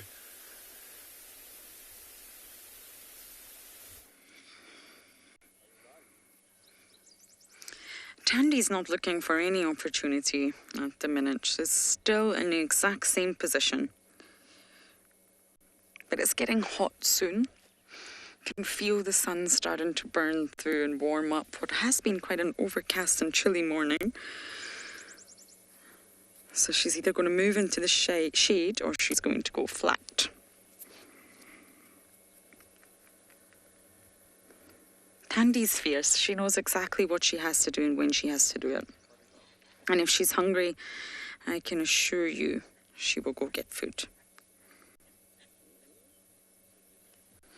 Of all the cats, of all the Felidae species that we get out here, the leopard, Panthera pardus, is the most widespread. They occupy so many different habitats. They're very adaptable compared to lions and compared to cheetah, and you can find them all across sub-Saharan Africa and even southern Asia.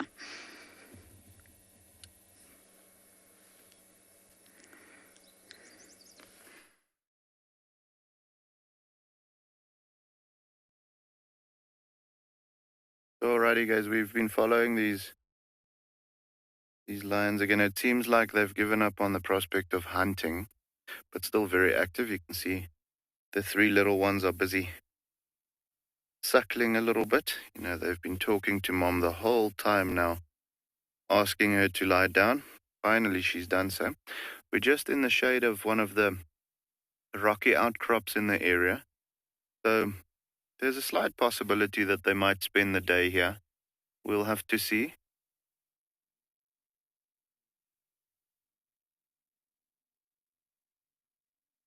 So Priscilla just had a question, how long can lions go without food for?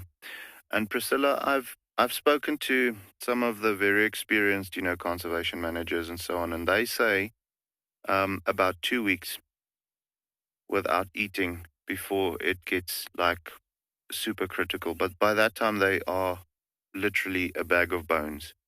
Then they will have to find something to scavenge on. They will not be strong enough to hunt anymore. So, with lions, they typically, whatever they kill, they'll finish it over, depending on the size of the kill, 1 or 3 or 5 days, and then take an easy day after that, just get everything digested and not flopping around with a big belly anymore. And so typically about 24 hours after they've finished a kill, they'll look to hunt again. But like I said just now, I've spoken to a lot of smart people that's been doing this for a lot longer than I have, and they say they've seen lions going for 14 days without eating and then still surviving. I mean, absolutely, that is the extreme. But, like we've also seen with us, you can go for a lot longer without food than without water. However, I would not want to go for 14 days without food. I think I would look like a bag of bones then as well.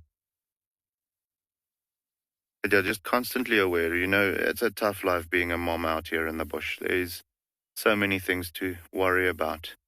You can see how she's just scanning the area, making sure that her little ones are safe.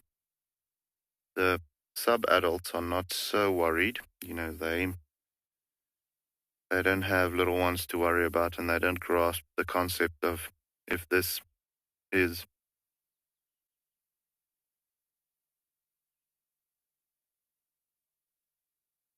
Molly just had a question: how much milk can a lion produce in a day? And Molly, that's gonna depend on the individual. Just like cows, you'll sometimes find a cow producing 36 to 40 liters of milk in a day. Others will only produce 12 liters of milk in a day. So with the lions, it's difficult to really say because each individual will be different. But I'd say, on average, especially depending also on the litter of the size of the litter. If there's 3 cubs like this drinking constantly from the mom, her body is going to be stimulated to produce more milk than one with only 1 cub. So I'd say for this particular female, probably around 8 to 10 liters a day. And this is just an estimation. I mean, obviously, I'm not sure how many she does produce, but just thinking about how much the cubs will need per day, I'd say probably about 2.5 to maybe 4 liters per cub. So let's say about 10 to 12 liters, a rough estimate for a lion to produce per day.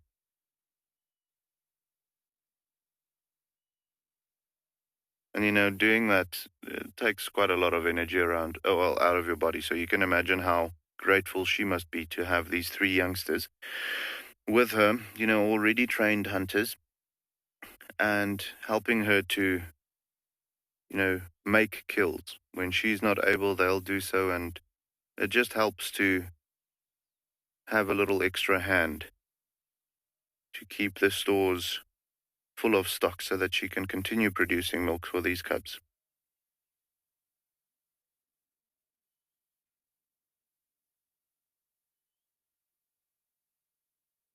Angie just had a question: is this mother lion the main huntress in this pride? And funny enough, Angie, no. When all of the pride members are together, so we've got, so currently, when we're looking at these 4 female lions, yes, she will be. However, the Southern Pride comprises of 2 other adult females as well. The one that we saw about 2 days ago vocalizing so much, that's also lactating. She is the dominant female in the group and also the leading huntress, from what we've seen. And then there's another female currently busy. Well, I don't know if she's still mating. We saw her mating with a male about 2 days ago, but we have been seeing her mating quite frequently. This female, actually, strange enough, is the youngest of all of the adult females in the group, or in the Southern Pride. So, not under normal circumstances, when all of the Pride members are in the Pride, she would not be the leading huntress. That would be the bigger female that we saw vocalizing the other morning. That would be her job. But currently, as things stand, because there's 3, 2-year-olds that's also helping her hunt, she would be the leading huntress in this particular group structure. So yes, currently she is, but under normal circumstances, when you've got the whole pride together, she would be maybe the number 2 or number 3. And those cubs are just getting cuter by the moment. Full bellies. And ready to be naughty.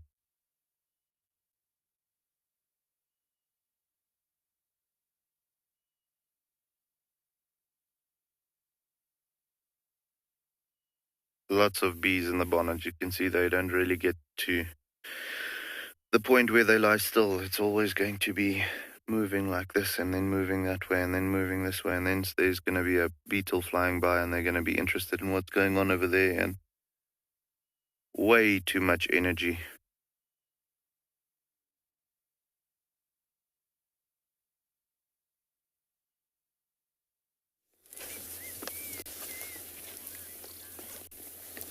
It's true, lion cubs, indeed, they have a lot of energies, especially when they have a lot of milk from their mother, and for them is to play around.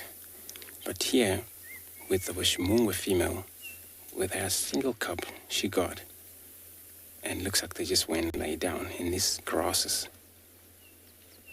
They have done a little walk. I mean, it was like maybe a kilometer walk where we got them.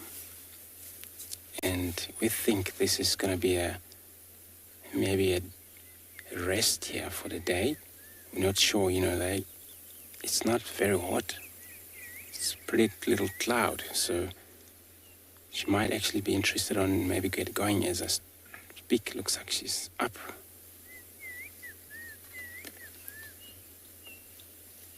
Well, I haven't spent a lot of time with this bride. I know of the name, and then I don't recall if I ever meet them physically, because they're up in the west a lot of time. But I was so excited when I was told this is a Shimungwe bride, which I know of the name quite a lot.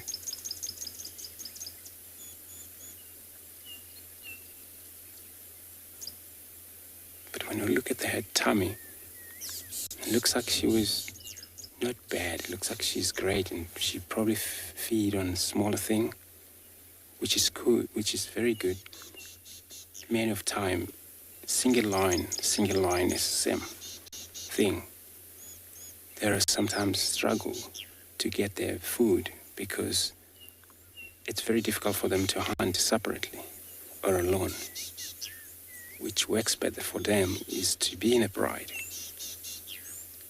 But when the split from the bride comes from these different situations of whether the bride have wiped off, only one lion or lioness is left in that bride, and then they have to look for living, they have to look for food.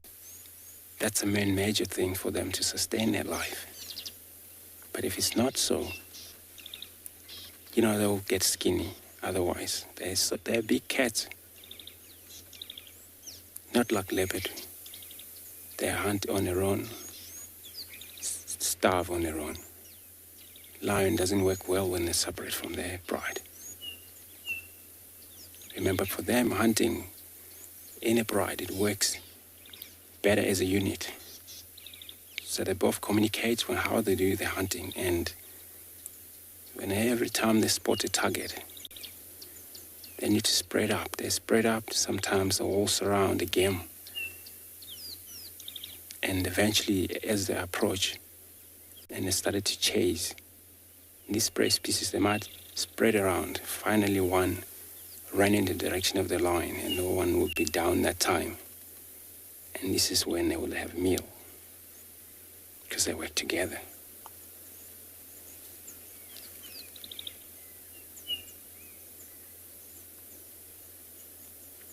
So, far up in the west, where they're from, not sure if they're also dominated by one of the Birmingham male. Just trying to figure out. I'll wait here, see what will happen in the next few minutes with this line.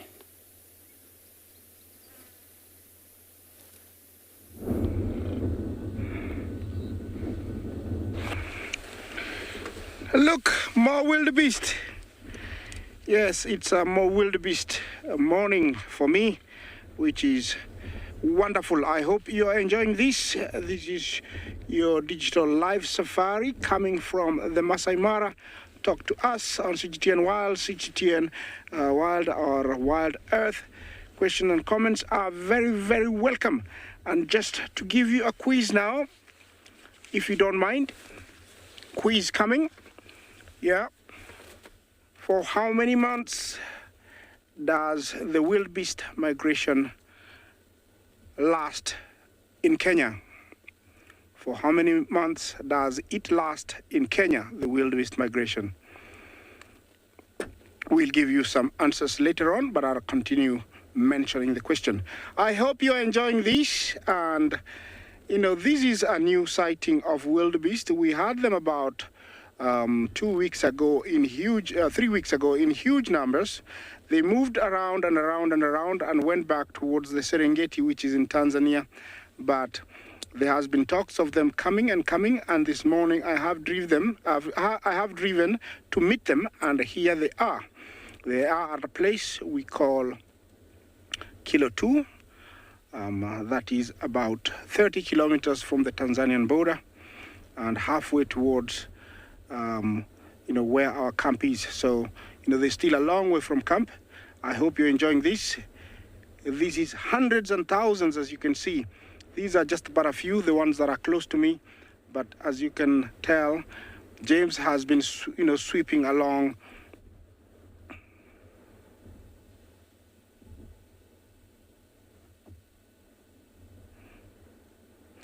Franco, Jumbo, you ask if the beard is, if these wildebeest are old because their beard appear like pale. No, it is a natural color. It's not a way of telling if they're old. It's a natural color they have. And that's why we call them the white-bearded gnu sometimes. The way to age them, according to me, I normally look at the size of horns and also the body. Yeah, the really old ones, behind their pelvises and hips, they get a little bit bony, and they also sometimes become smaller. Like we age, they tend to become smaller or shrink a little bit, if you want to use that word. Here looks like they arrived last night. Most of them are sitting down, and it's because they are tired. These guys can walk up to 20 kilometers in one night, and they are truly, athletes. They can run, walk, and when conditions are perfect, like here where the grass is short and there are so many together, some of them will lie down to rejuvenate and, digest whatever they've been eating. As you can see, every now and then, there is some males with their head up. Those are the ones looking for females. But this young guy here, tired from walking. Yeah.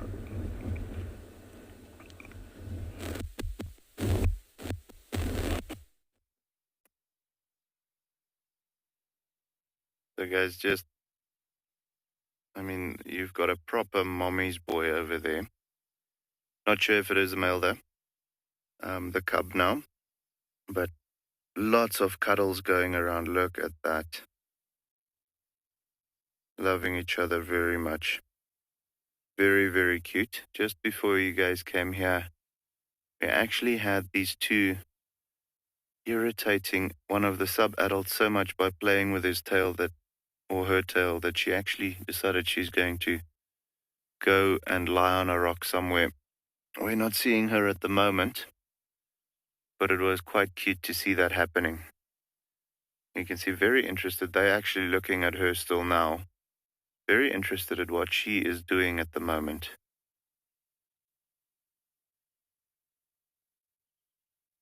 Beautiful. I'm actually quite glad that they chose the shade of the mountain for us to look at them, because it is going to be quite hot today. So, that little one is very curious. Very important for them to also be curious during this time of their life. To a certain extent, there's good curiosity.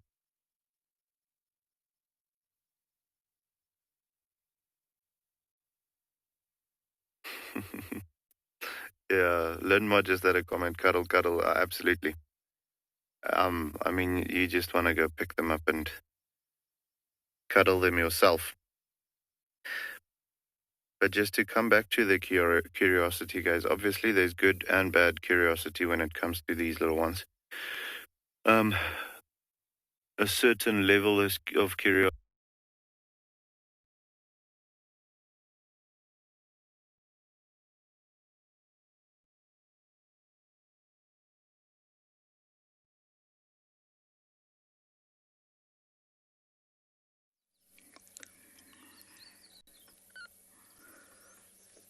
Sorry about that. Who knows what happened to Swallow, but I'm sure they'll be back.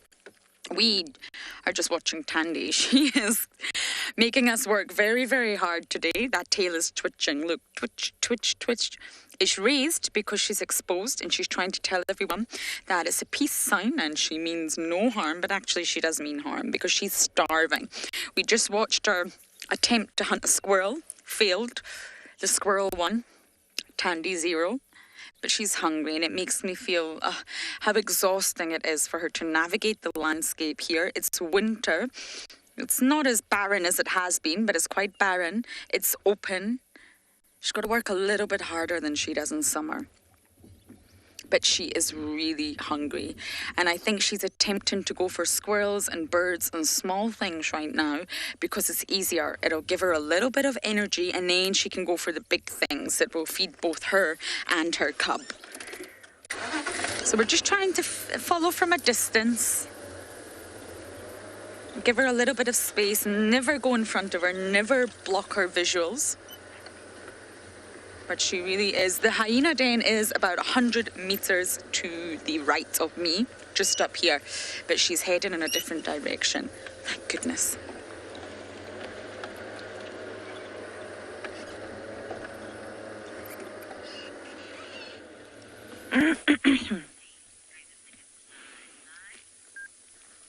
And from one leopard to another, welcome back to Ngala, where we are sitting with a young male leopard on top of a termite mound.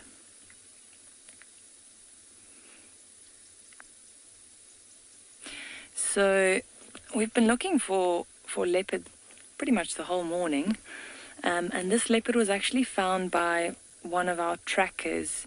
He tracked it all the way from the river and found it quite far off the road or in the block.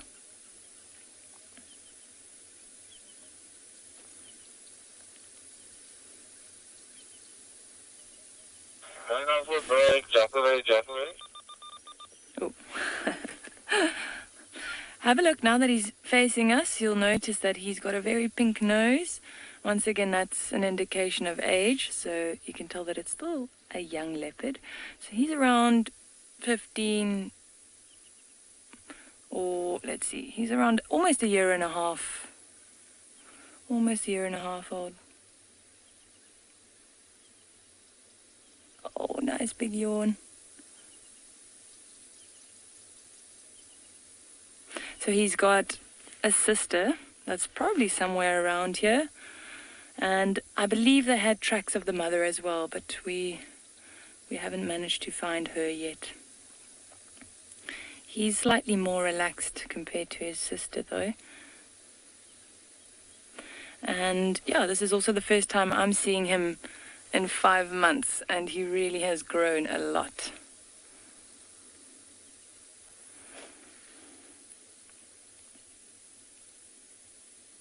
So at this stage, he's still with his mother, or dependent on his mother, him and his sister. So she probably left them in an area, or in this area, and she might have gone out for a hunt. And if she does manage to catch something or find something, she'll come collect them and they'll go feed with her. He's just taking a little nap now.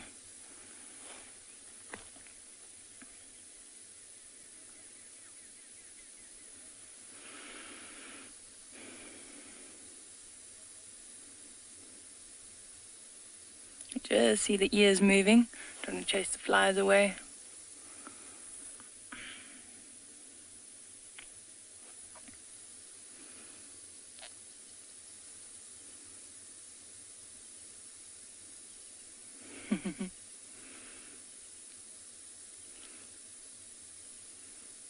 Already dreaming about that next impala.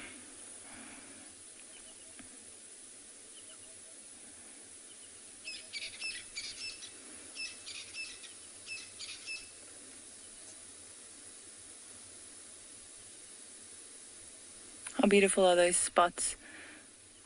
And once again, you can see the solid spots at the top there, turning into those rosettes at the bottom. The coats are really special.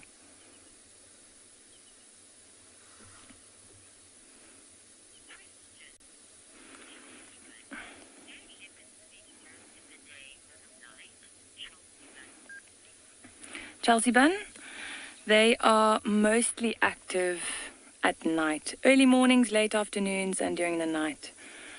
So when it's hot, in the middle of the day, then you'll often find them napping. I wouldn't say they don't sleep as long as the lions do, but generally you'll find them napping during the day. Like this little guy now. At night they have the upper hand because they can see a lot better than their prey. So they use the cover of darkness to hunt.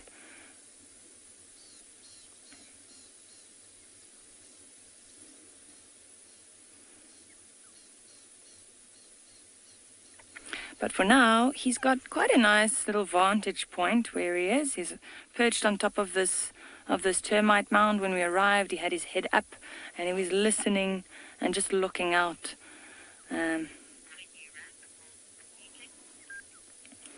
We'll sit here for a little bit longer. See, maybe we find his mother as well.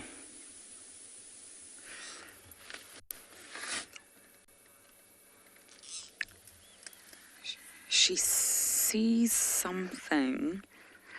I don't see anything. She's alert. There's something here. Possibly an antelope. She's using the termite mound, a shadulu, for cover.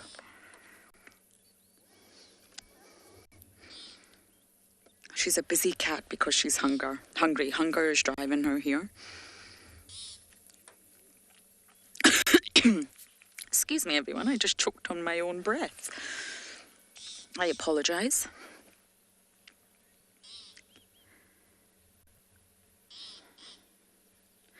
Now, not only has she got to feed herself for her normal energy requirements and nutritional requirements, she's got a cub to feed, but she also requires more because she is still looking after the cub. It actually eats quite heavily into their energy budget when they're a mother and they have a cub to look after.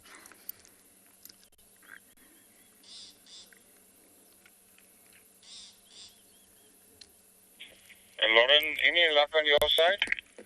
Sorry, everyone, I just have to respond to this. Yours, she's gone static on a termite mound just as you requested. Okay, must I show? Do you think I must turn around or must I just come into the block?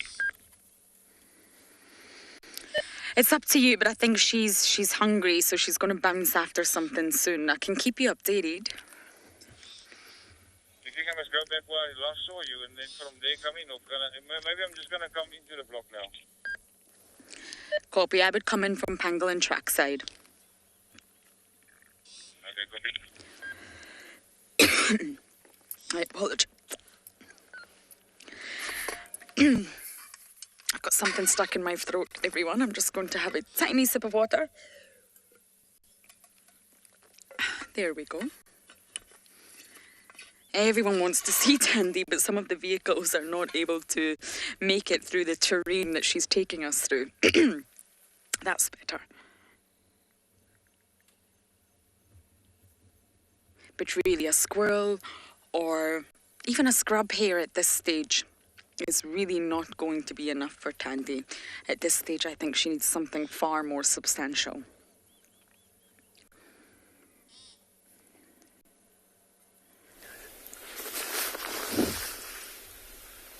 Welcome back to Ambient Pind, everyone. We are still with these two young male cheetah. And this spot that they've found now, they've been at for quite a while. So they've probably been resting here for the last 10 or so, since you were last with us.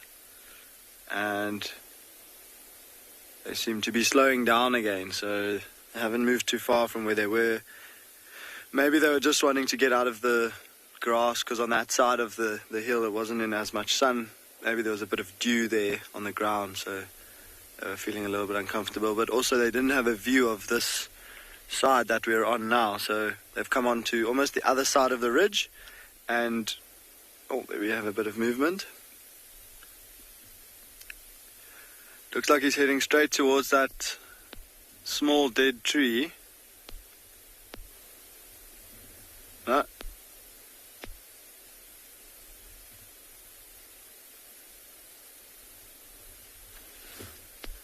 So we have been scanning with our binoculars in the direction that they've been looking, and we have managed to spot some impalas, a herd of impalas. So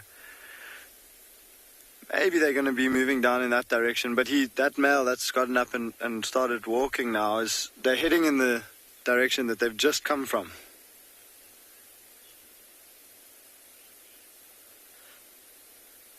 TaylorMade is asking, where else in the world do you find cheetahs?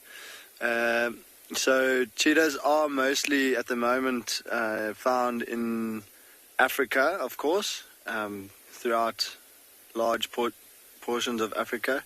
That's what I was talking about on that dead tree. That male is now spraying urine. So they are scent marking.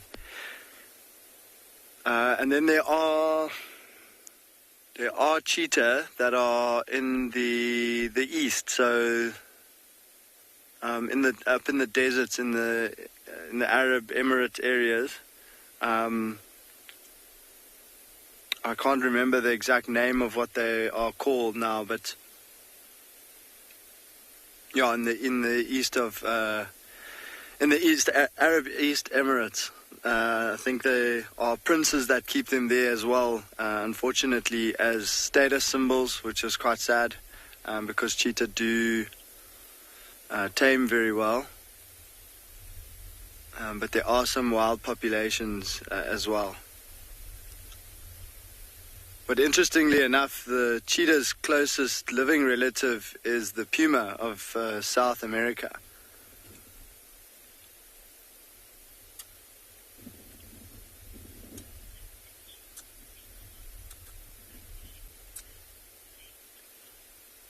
Face to be is asking, does a cheetah's scent mark smell like a leopard's does?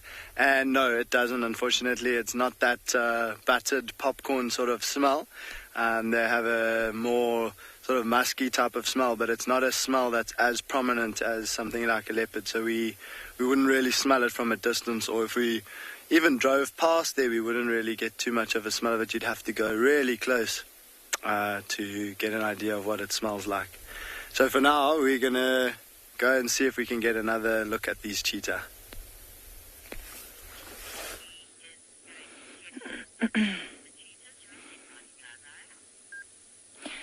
So this young male leopard is being very lazy.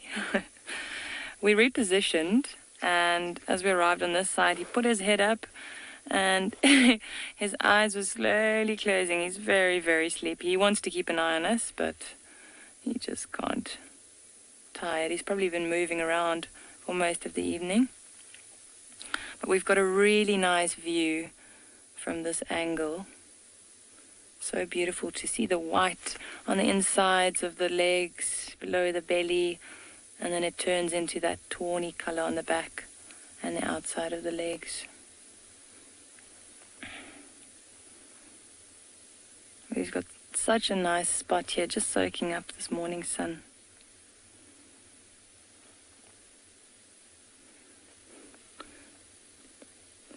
Notice those long white whiskers as well. You can see on screen there now. Because they're mostly active at night, and they do like the thickets and really dense areas, those long white whiskers will actually act as sensory organs. So it'll help them move and maneuver around at night.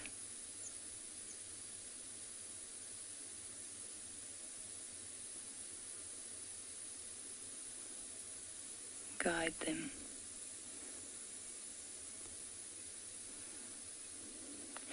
I'm seeing spots.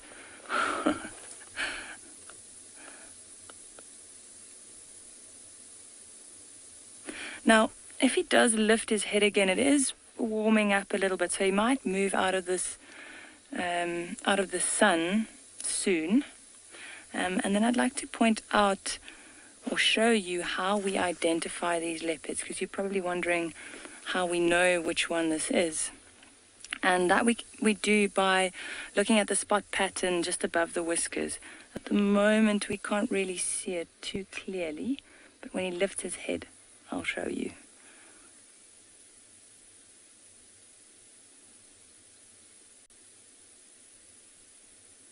It is such an incredible privilege to be able to sit next to a leopard like this. They're usually quite shy, and you know, if you think about the areas that they frequent, it being so dense and thick, sometimes it can be really, really hard to find them. And they often hide from us.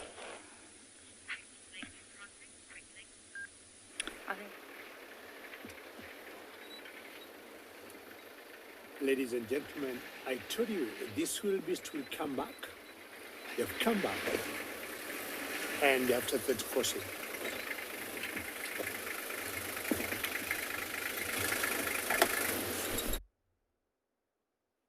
I told you this wildebeest will come back, ladies and gentlemen. They have come back, and they are actually crossing the river. How lucky are we? Keep watching.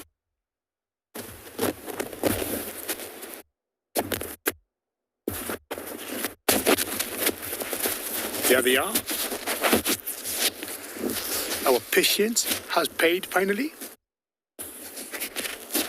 Just look at them. And they have chosen the most difficult place to cross. This is the very highlight of the migration. When you see these animals cross this very dangerous river, just crossing fingers that all of them are going to make it. Look at that place where they're crossing from. It's very deep, but above all, it's very rocky. For the small ones, it's going to be quite a challenge. It's not the current of the water that's the problem.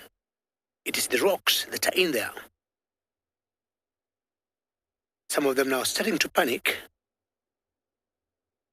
You can hear the rapids.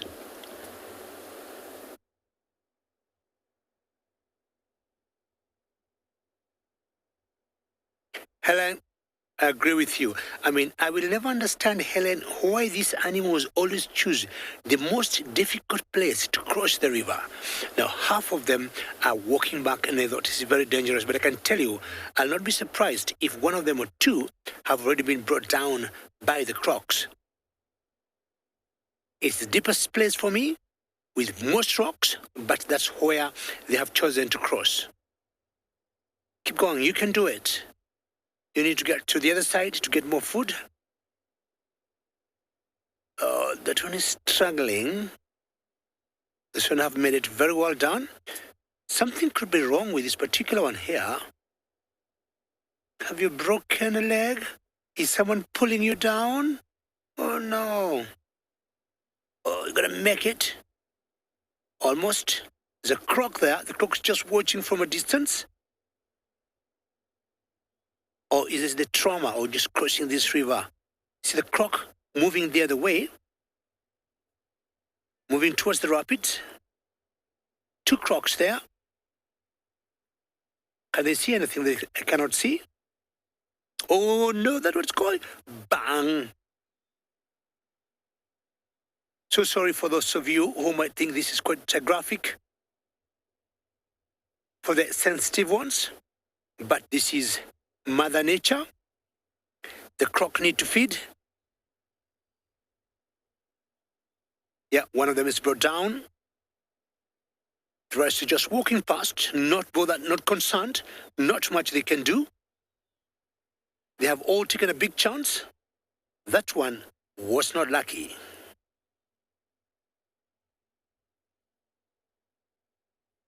This is all nature. So you have no reason to be worried.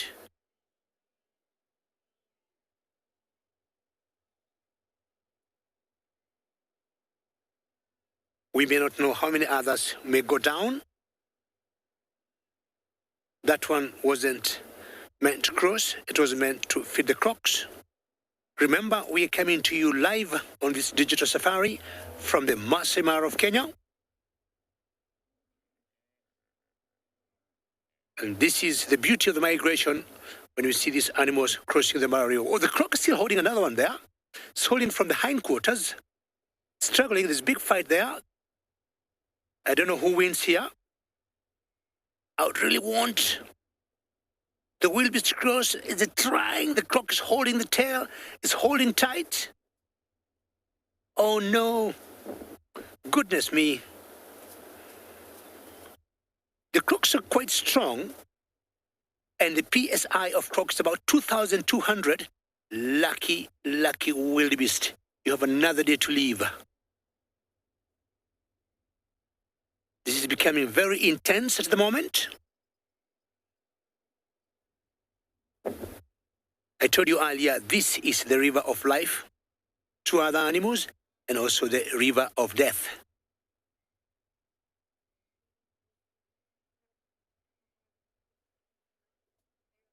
I am very impressed with that wildebeest. It made it, but this one I highly doubt she will make it. Already going in the wrong direction. I want to believe there's a huge, massive croc holding it down. The Nile crocodiles are big, strong. They have very destructive bites. Now we got zebras here coming, which initially I thought the zebras would be crossing the river fast. They chickened out, and the wildebeest did the vanguard. Just wait and see what happens. All right, zebras, you need to lead the wildebeest. Now, this particular herd is choosing maybe an easier route away from the rapid. One zebra in. I'll tell you, the other two will be in very shortly. Come on, zebra, move it. Not really. Uh-oh. Where do you want to go? Go backwards? Okay. Better planning. Choose a different area to cross. They're clever animals. They know danger is looming and lurking in the waters. We know crocodiles can remain under the water covered completely, and they can open their eyes and still be able to see across or above the surface and read or monitor the movement of these animals. This zebra here is still very determined to cross, but then you have to choose an easier gradient, less rocks, maybe less danger. For these animals to cross this river is always taking a chance.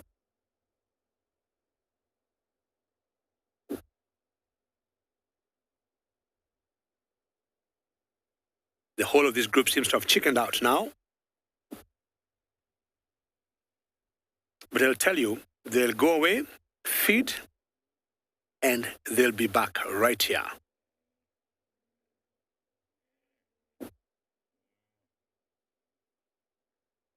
Well, oh my word, that was exciting. Sorry for the wildebeest that didn't make it, but this is exactly how things unfold here. We'll be waiting to see if this group might cross again. Just stay tuned, please.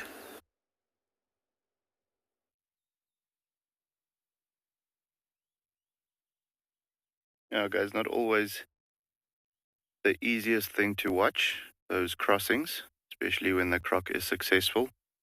But, you know, as David just said, it is the circle of life. But we have some interest from the lion's side and some oryx way in the distance just feeding in our direction. So there might be some action happening here a little later on them. You can see Mom's not too concerned. She's sleeping with her head up. But the sub-adults are definitely a little bit more interested. The cubs are playing on the rocks in the mountain. They're just busy, you know, being up to no good. Look at that. Climbing trees and shifting rocks. There's the other one coming through now as well. It's been a real treat to have them with us this morning. Beautiful. As the sun starts coming through, hitting those lines, you know, you just get that exaggerated effect on them. Really, really stunning. But we're hopeful that these oryx will come a little closer, or the gemsbok. It's difficult but you can just see some of them standing underneath the tree, way over there, a bit more to the right. Yeah, just there, underneath the tree on the right-hand side, guys. A bit more, Dave. Bit more. There. You can just see them standing there. It does look like two youngsters, so the chances are good. If they do come a little bit closer, there's actually a giraffe also walking just to the right of them. I don't think they'll be able to do something with a giraffe, though.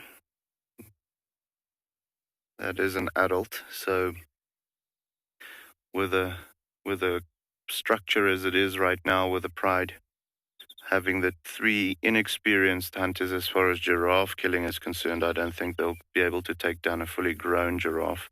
But those guys are definitely in the sights of these lions. You can feel the wind has actually changed now in the favor of the lions. It was blowing from the lions to the oryx the whole time. And now with the sun coming up and heating up the air, you can definitely feel a wind change, which is great for the lions, not so good for the oryx. However, we'll have to see. It is getting warm, so I don't think they'll maybe try now. Maybe this afternoon they'll try something.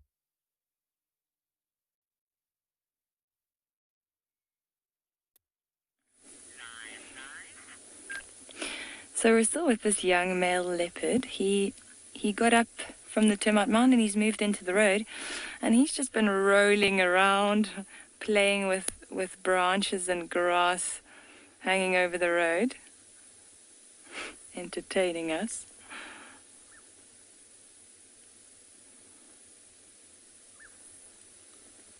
Look at that.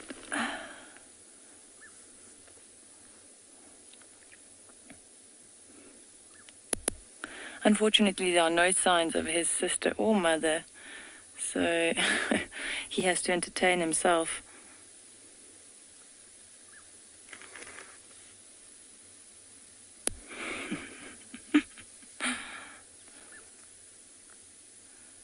Having the best time.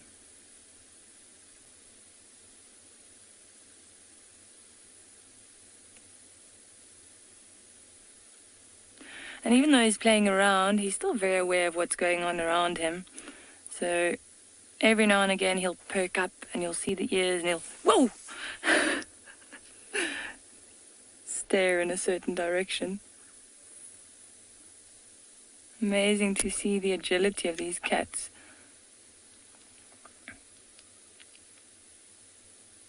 Now, notice when he walks down the road, you'll see that white patch at the tip of the tail. So quite often when we're looking for leopard, that is something that we'll look for. In dense vegetation, that's something that stands out quite clearly.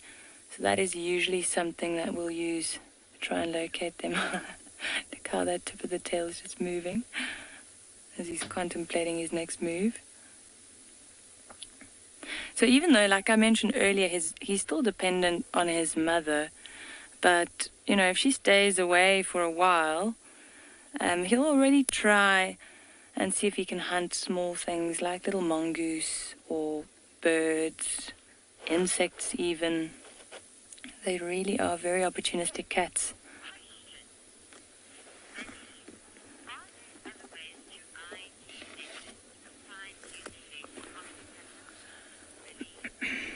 Billy, I would say the spot pattern is probably the most reliable. I'm just going to move slightly further forward. We've lost him. But what we also use is the territory or the area where you find them in. They are territorial, so usually we know if you find a leopard in this area, we kind of know which one it is, although new ones might have moved in. But the spot pattern is usually what we'll use to identify them. Look at that. Now, let's see if I can show you that spot pattern. Let's see if he looks. See what we can do now. He's going to continue down the road for now. So we use, as I mentioned earlier, we use the spots just above the whiskers. And then we also take down the markings next to the eyes. And then also, I mean, if it's an older leopard, sometimes you'll see the ears get quite tatty, so there might be a cut in an ear. Or we used to have this female leopard here with a kink in her tail, so that was also quite an easy way of telling that it was her if you just had a quick glance of a leopard. Oh, you can barely see him now that he's in the shade. But that is so perfect because the light's mottled through the leaves of this quarry. And that's where those spots of theirs comes in handy. It really helps them blend in.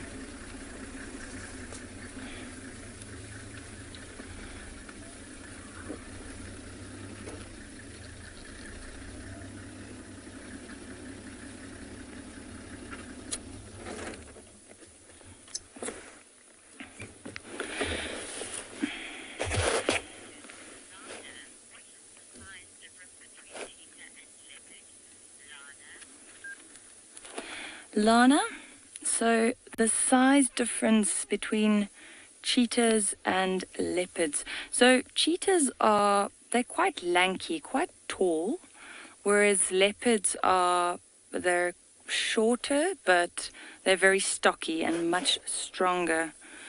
So I'd say if you take a male cheetah versus male leopard, the average male leopard would be around 60-70 kilograms, and a cheetah, maybe 40.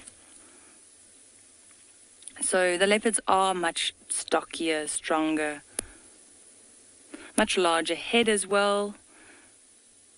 The cheetahs are generally considered as one of the weaker predators out here, and they'll try and stay out of a leopard's way if they somehow came across each other.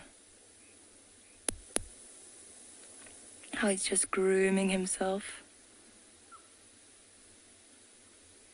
So he won't venture too far from the area where his mother left him, but he'll play around here. So we'll stick with him and see where he goes. The ultimate triple threat versus an iconic specialist.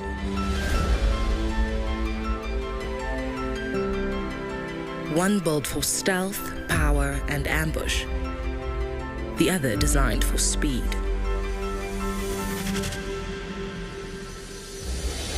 The cheetah decorated with black spots. The leopard with copper rosettes.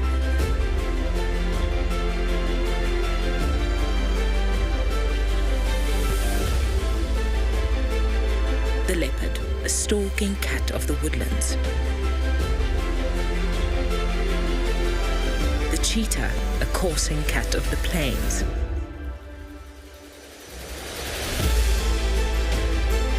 Cheetahs are built exclusively for speed and lack the strength to stash their kills or fight off scavengers.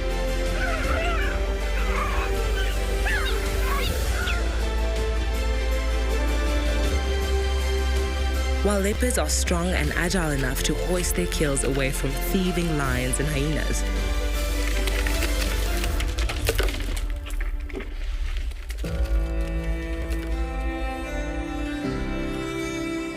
and while leopards live alone,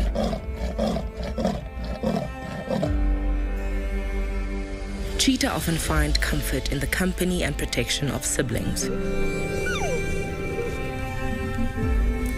Each cat is the master of their domain and holds a spot atop the African food chain.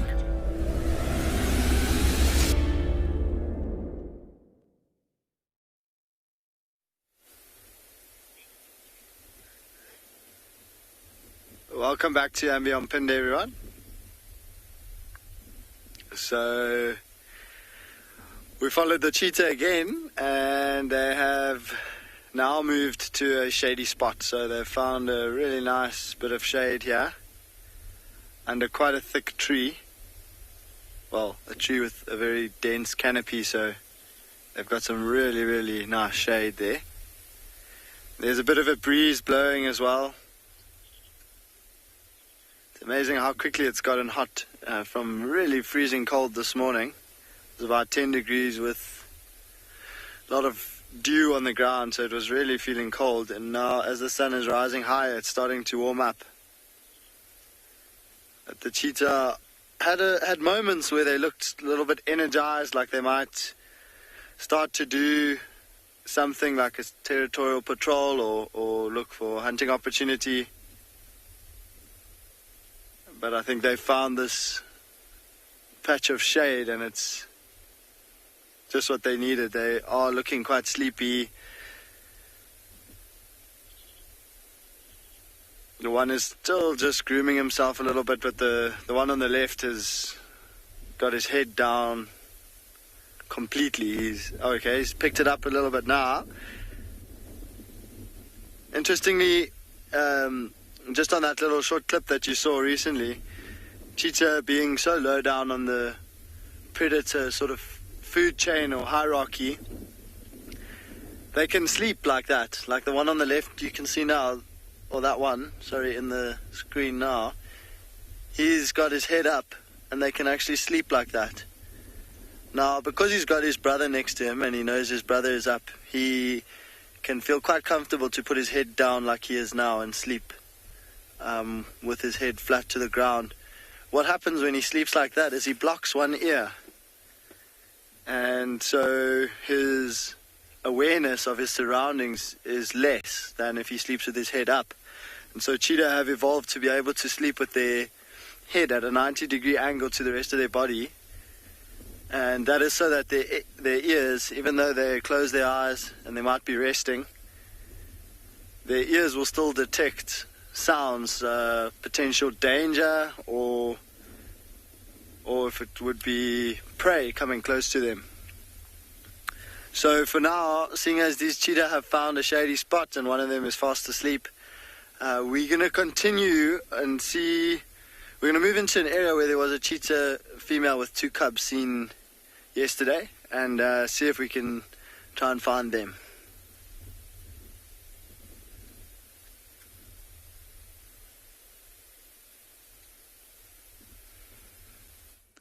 Look at this huge bull. Just give you a quick look at him. He is walking off, but look at the coloration. He is so dark. He is such a dark giraffe. Maybe if I just move a little bit, BK, because I want to compare him to these young boys here. We've got 2 very young boys and a huge dominant bull. So let's take a look at this spectacular boy. And look how light he is. Very pale, fawny colour, and he's small. That's how I know they're young. No mistaking that they're males. Browsing at eye level, which is very nice. And then I wonder if I can give you a view of the darker bull. Let me see. They're just browsing off into the drainage there. There we go. Look at that. He's so dark. And it was always thought that, you know, coloration just related to sort of genetics, or there was no real reason for it. But recent sort of scientific evidence does state that it's to do with dominant status. So although giraffes are quite territorially aloof and socially aloof, there will be a dominant male. And the dominant males are said to be much darker than the other males. So this must be the most dominant male in town, which is fantastic news. And he's huge.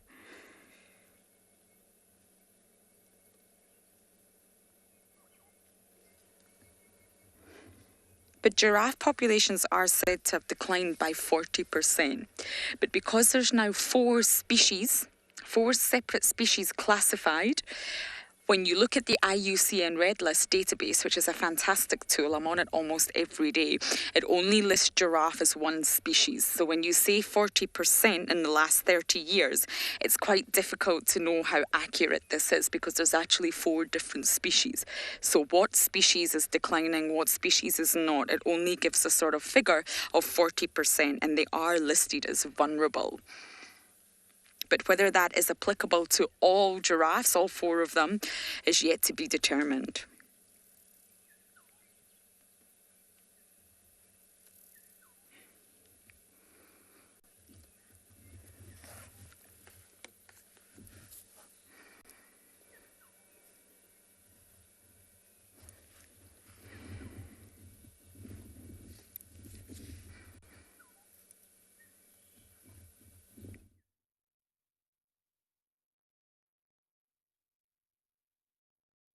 yeah, guys, it seems like they've given up on the prospect of hunting for this morning. It's getting quite warm. However, there is 3 little ones that's getting their belly filled, luckily. You can see the 3 little cubs busy drinking there. You can hear them fighting with each other as well, or growling at each other at least. Quite a vocal thing. It seems like all 3 of them has a teat now. But yeah, all the morning's playfulness has burnt the energy levels to the point where they need to feed now again. I have to say, the mom is actually lying quite still now. So I do think they're quite hungry. With them already having teeth, if it's just like a sweet to drink a little bit of milk, they sometimes chew on the teat, and that's very painful for her when they've already started developing teeth. So typically you then see them jumping up, the mom, and maybe growling at them a bit, or just showing some teeth to show them, hey, this is not fun for me anymore. But as you can see, very quiet at the moment. So everyone's got something that they are liking. Oops. I don't think that was for the cubs. I do think she's picked up on a smell maybe, or so. Possibly an antelope coming through. You can see she's staring with quite some intent. I'm not seeing anything at the moment in the direction that she's looking. But, their eyes and senses in general are a lot more acute than ours.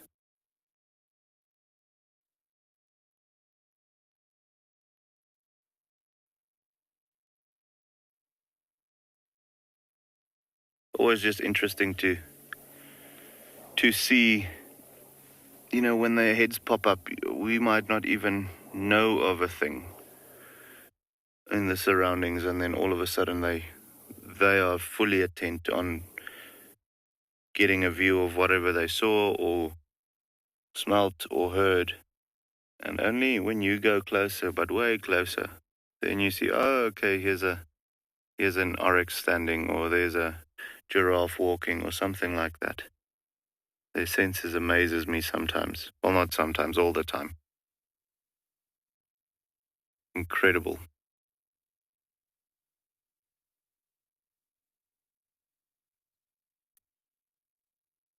They are very happy, very quiet cubs at the moment. Full mouths, and hopefully soon full bellies.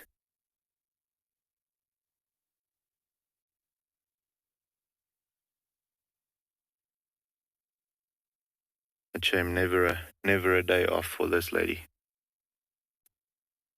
She's not taking care of them. She's thinking about hunting, or where to hide them when she's hunting, or I think her brain is going to be needing a well-deserved holiday after this.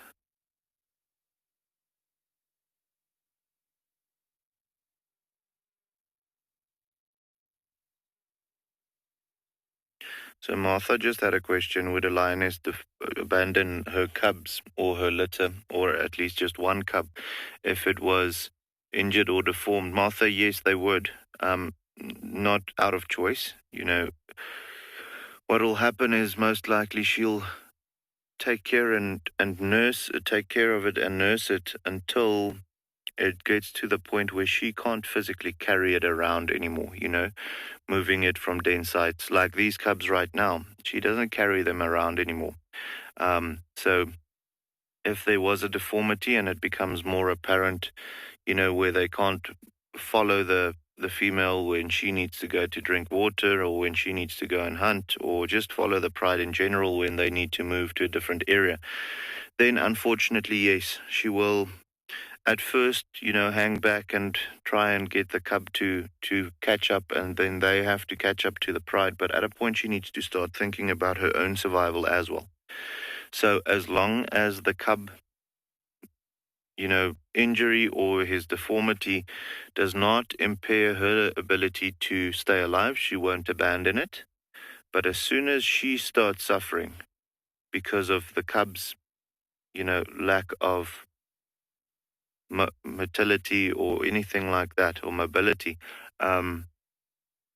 that's when you'll find her actually having to leave the cub behind. It wouldn't be out of choice. It's just, her drive to stay alive that will cause her to unfortunately abandon that cub.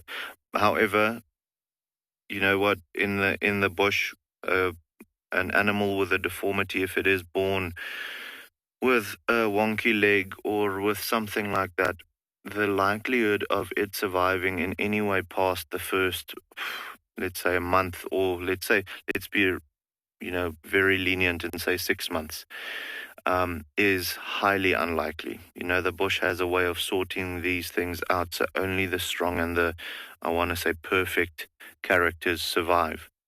So to answer your question, yes, she will, not out of choice, but just because she needs to stay alive herself.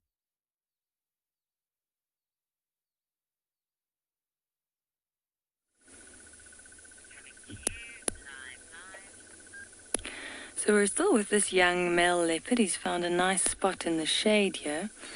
And just a few moments ago, he spotted something just off to our right here. We haven't managed to see what he is looking at. But as I mentioned earlier, they have incredibly sharp senses. So it might have been a dwarf mongoose, or maybe a rodent of some sort, maybe just a little bird or something that was moving in the grass. He's just keeping an eye on that spot. We can't really see what he's looking at. He's fixed on it though.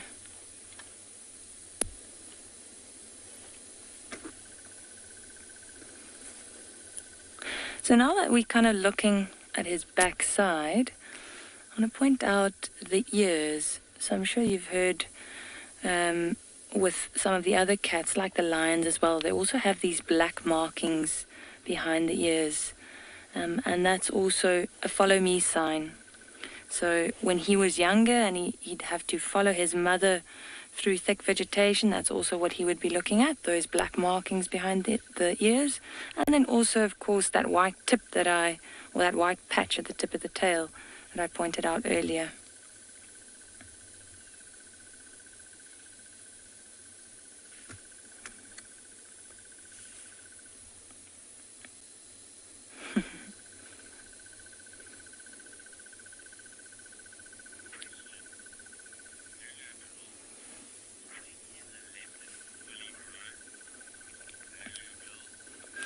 Lulubelle, when is a leopard fully grown? So generally, they'll stay with their mothers for, until they're around 18 to 24 months. So he's almost at that age where his mother will kick him out.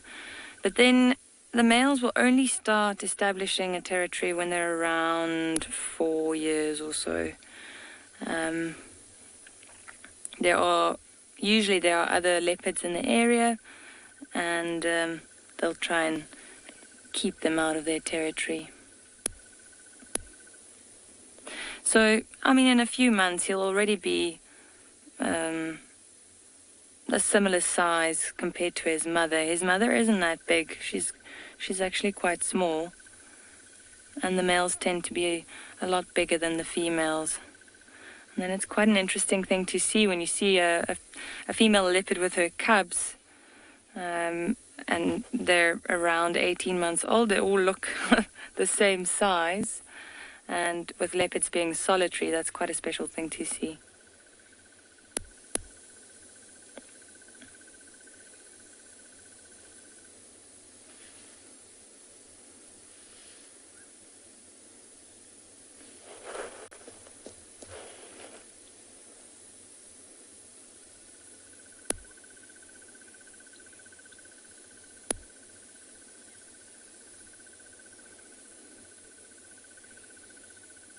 Seems like he's lost interest in whatever was running through the grass there.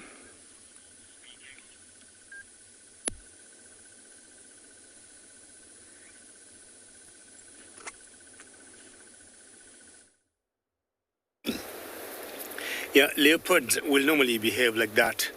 One moment they got some intent of a hunt or going to stalk something, and the next minute, just leave it. Well, have remained here because my wildebeest have pulled way further back in the bush, but also that doesn't mean I'm not getting excited. We are getting more animals coming out of the water, like this huge male crocodile. These are what you call the Nile crocodiles, and not the exact one that was trying to catch our wildebeest earlier, because he remained not very far from where the one that was trying to bring back to the water, to the river of death, the wildebeest, and he wasn't bothered.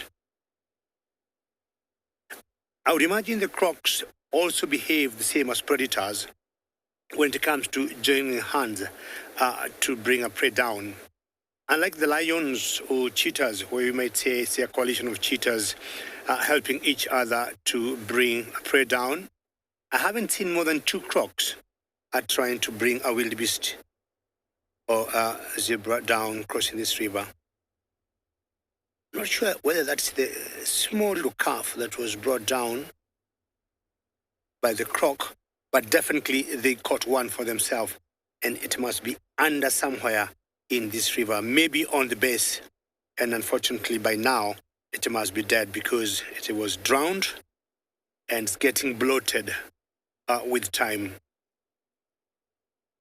Funny how the hippos sometimes are never bothered when the crocs are trying to catch the wildebeest, but I remember seeing one incident way back where a very huge croc caught a baby wildebeest, and a huge bull of a hippo went to fight off the croc, and that baby survived.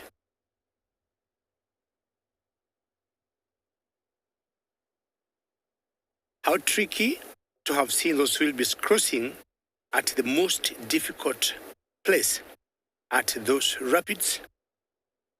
And you can tell the rapids are because of the rocks that are there, whereas there were other choices, other places they would have taken to cross, but they opted to come here.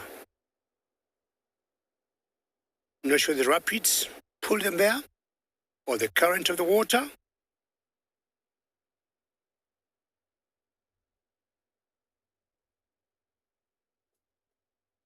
Alice would like to know how long is the Mara River. The Mara River is 400 kilometers long, or about 250 miles. The watershed, or the source or the origin of this river, is an area called the Rift Valley of Kenya, in a forest called the Mau Complex, and the river comes through the Masai Mara Game Reserve, flows down southwards, southwest then, to the Serengeti National Park in Tanzania, back to the Mara, and it drains in Lake Victoria. So you'd imagine, Alice, how many crossing points we have on this river, how many crocodiles we have in this river, and how many herds or groups of hippos we have on the same river. They must be very many. Where we have a resident herd of hippos here that's always between 20 to 50, depending on the numbers that have come out of the water. And they're very territorial.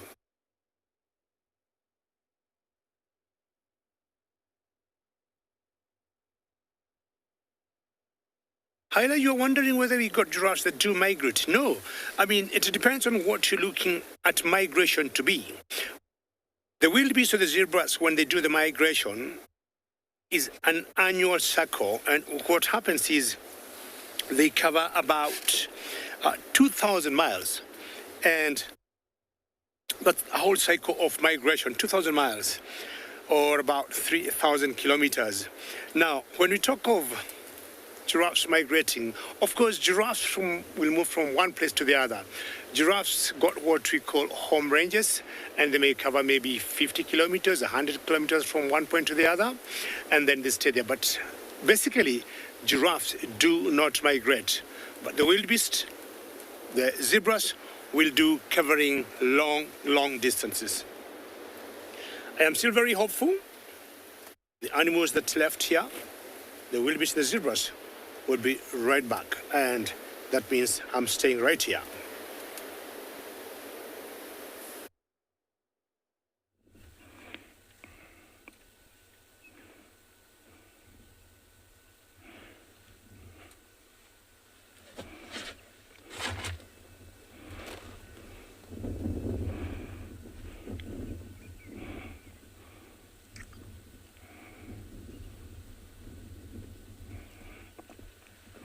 A different location now. I have the Cape Buffalo, and here is a small herd of bachelor herd. It is a group of about 4 males, but we will only see 3 because they're in long grass and they will move away from the the screen. Yeah, look at those horns. These are fully grown bulls. This is also what is called the Cape Buffalo or the African buffalo. What some beautiful horns. Look at that. Yeah, it is found in sub-Saharan Africa all the way to South Africa. Some places it is disappearing, but over here we have very good numbers of them. That bird, you might know it for now. We've been mentioning it a lot. The cattle egret, and it's a symbiotic relation that they have with most herbivores, where they either eat the little insects they disturb on the grass, and sometimes also peck on little ticks that are on top of the buffalo. Yeah, so it does a very good job, apart from pooping on their backs. Like you can see, there's some marks there where it has pooped on that buffalo. Look at those horns from behind. Yeah, remember, this is one of the big 5.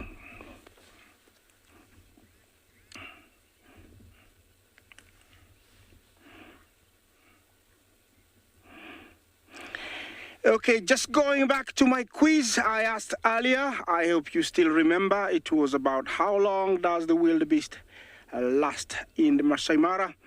If you said 3 months, then you have answered correctly.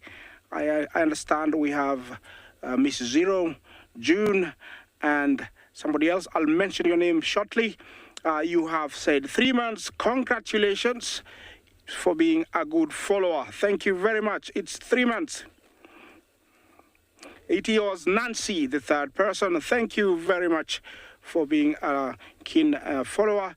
You have answered correctly. The wildebeest last year about 3 months. Thank you very much. Yeah, I'm gonna move to the river, but these guys have got some very beautiful horns. Look at them. Yeah, they're looking at me. I'm just like, yeah, they really, that's why they're separated. They're fully grown. They reach maturity at the age of about 7, 8 years old, where they split away from the main herd and become solitary or lone males. They form a small group of bachelor herd, and anything approaching them, including humans on foot, they can be attacked without warning, and that's why they're very, very protective and dangerous. I'm gonna watch them for a little bit and then go to the river.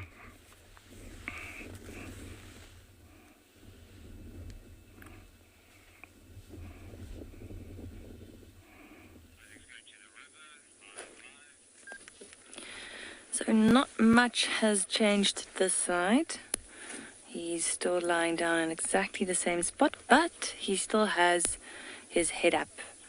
And he's been listening this whole time. So what he could potentially be listening for is other predators that could be around, which he needs to be careful of. If there are things like lions or even scavengers like hyenas around, if they have the opportunity to sneak up to him and ambush him, they could potentially kill him. So he has to keep his ears open, eyes and ears open for that. And in that case, he'd quickly scale a tree. There is a nice big leadwood not too far from us. So that would probably be his escape route. And then also, like earlier, there was something moving in the grass, but I think that was something that he was interested in catching. So for prey as well. And then potentially for his mother coming back. So his mother she'll make soft contact calls if she comes to fetch them. And it really is very, very faint, but he's obviously got incredible hearing, so he'll hear it. And that means food most of the times. So usually when you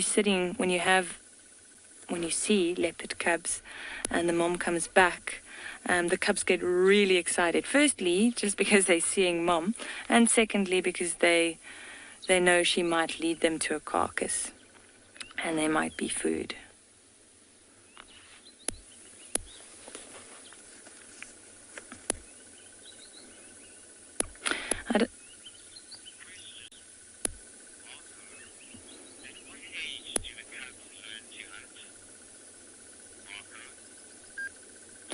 Marco, at what age do the cubs learn to hunt? Like I mentioned earlier, because they are so opportunistic, they will start hunting and playing around from a very young age. At this age, now, he is, like I said, almost a year and a half old, just slightly younger than that. But he's already catching small things, so they'll play around with that. But once they leave their mother, like I said earlier, which is about, between 18 and 24 months, they are already competent hunters.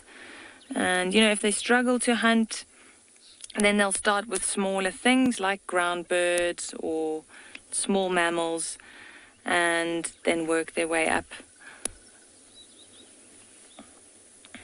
Once they start catching larger things, then they have to get it off the ground. There are lots of hyenas in this area, and if they don't put it up a tree, then hyenas will definitely steal it from them.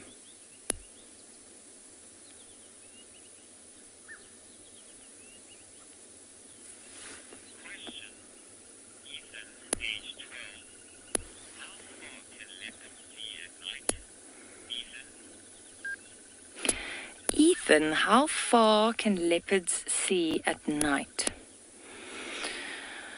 Ooh, that is a tough question. I'm not 100% sure, but if you think about the vegetation that they're in and that they like spending time in, it is usually quite dense. So you can't really see too far when you've got a thicket around you. But with them having a better eyesight than their prey, they can see a lot better through those thickets even. But a lot further than we can at night, that's for sure.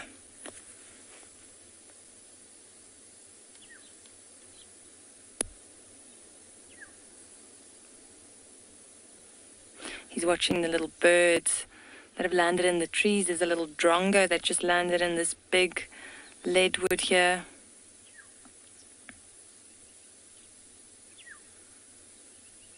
Very aware. We were watching him earlier when he was walking down the road, and he looked quite well covered. It doesn't look like he's hungry. His belly looked quite full. So I think they recently had a meal somewhere.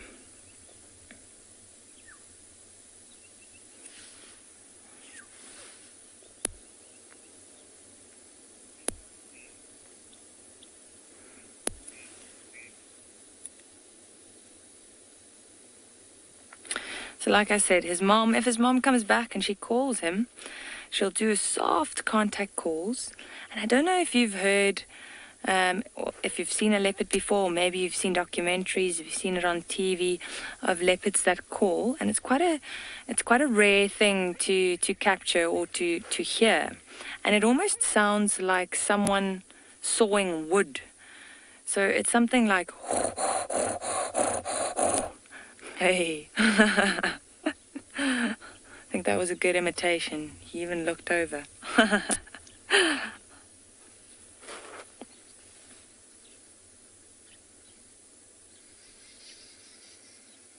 And you can actually tell, sometimes you can tell the difference between a male and a female's rasp, with the female's rasp being a little bit longer and also higher in frequency.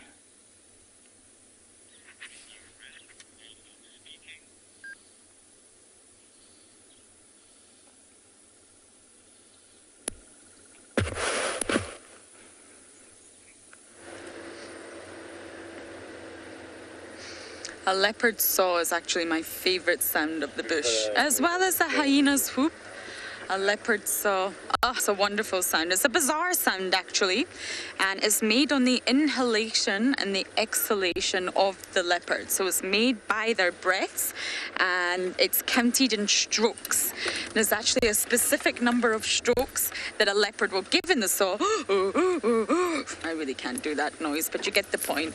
And it indicates different things. So they will saw slightly differently when they're on territorial patrol to when they're doing other things. And it's fascinating. You can count the strokes. And an inhale is one stroke and an exhale is the other stroke. Now, Tandy is somewhere in this block. We made the decision to leave her. I'm a big believer that you don't need to stay with an animal for 4 hours. We've had our time with her. We followed her a little while. She didn't make it easy. And she's hungry. She's really skinny. She stood up and walked in front of the car, and she's really slim. She's hungry. She's got a cup to feed. Let's just let her be. Now, we were not disturbing her, but just let the animal be, and hopefully maybe this afternoon we'll have her on a kill with her cup by her side, and it'll be the most perfect sighting. So that's what I'm hoping for. She might pop out, she might not, but it's time to leave her, I think. You have to be able to make that call at some point when you're with the animals. And we also checked the hyena den. It's not active. I think once it gets a little bit later in the morning, the hyenas do disappear. First thing in the morning is the best time for our hyenas.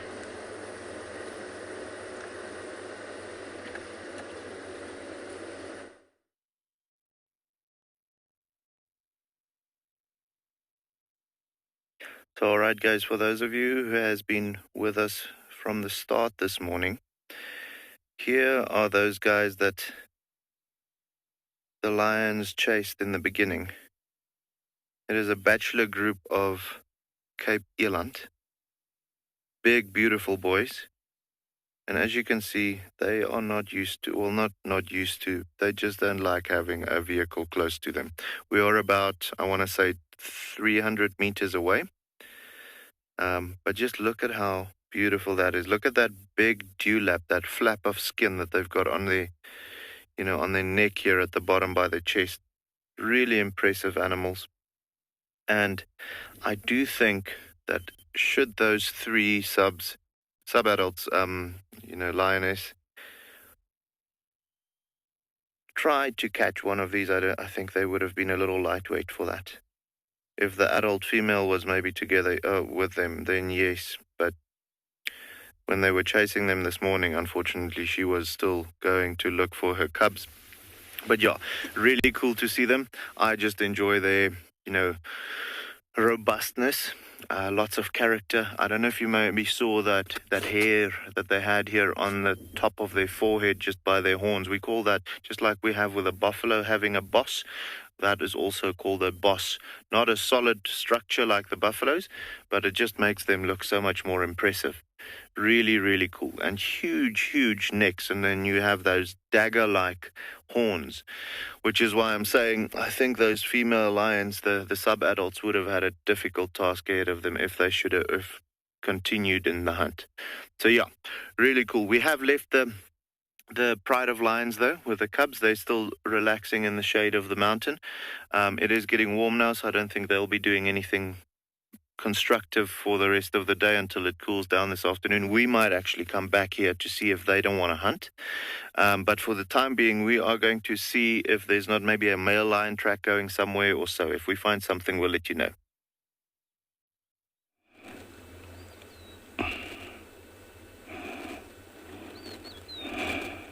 At the river now, I have left all the buffalo, all the wildebeest, and now I am at the river, and I have found one of the locals who parks at this point every day.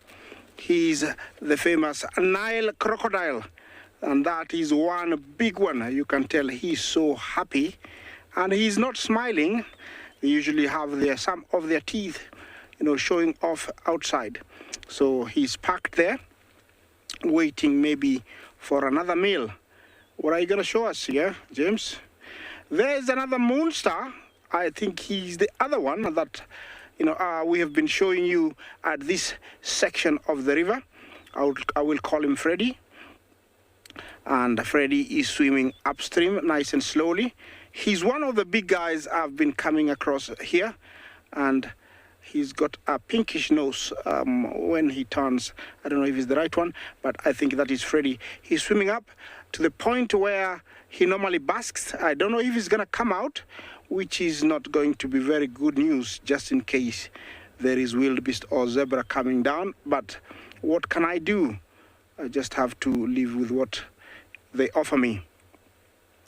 Yeah, these Nile crocodiles, they grow up to around 20 feet here, 21, and can weigh up to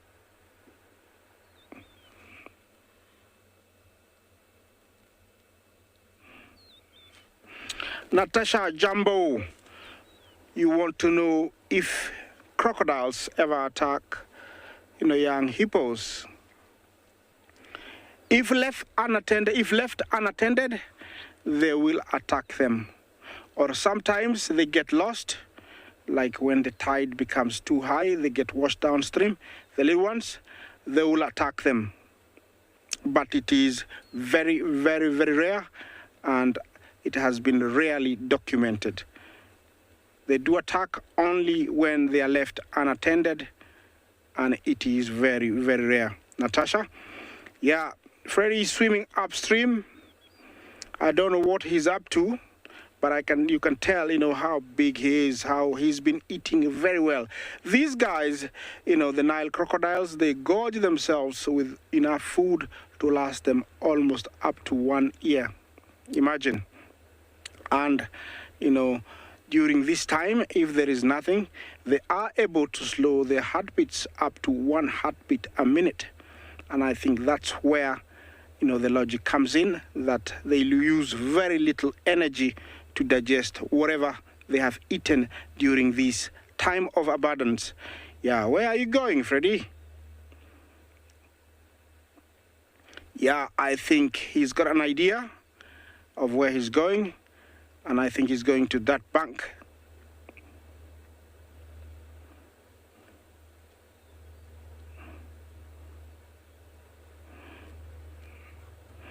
Marianne Jumbo, you asked me, how do you identify between males and females?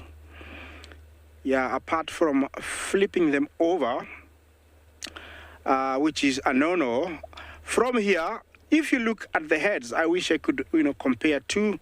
Heads of males are usually very short and very stumpy, very strong. And females have got a much longer, like that one. I would say it's a male. It's very strong and short. Females are have got a longer muzzle and thin. And also they tend to be more colored. Males tend to darken slightly. As you can see there, we'll be showing you a female later on if we see one, if time allows us. And they're everywhere in this river. I would say we see more males to females for some reason, and I don't know if it's the case or the females are somewhere, but during incubation, the eggs of a crocodile are determined on the temperature of what they will become. Either too much of heat and they will be males, and less of the heat and they will be females. And looks like in this area here we had too much heat, so we have lots and lots of males. These guys have got no care in the world. They don't have any predators in the water. Only, man is the only predator when they're fully grown like this.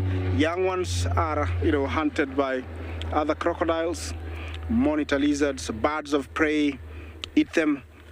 Even big catfish would swallow, small ones. Okay, Freddy has found a parking.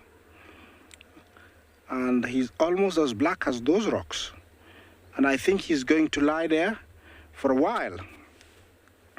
Yeah, I'm going to watch Freddy for... Yes, I'm going to watch Freddy for a little bit. And hopefully he's gonna keep me entertained.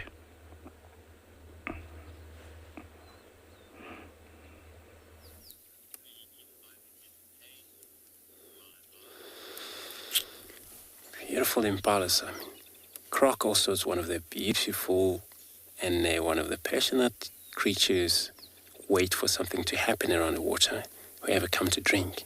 But now, this group of impala, we just find them feeding, and this is kind of like a kilometer away from where we left that female lioness.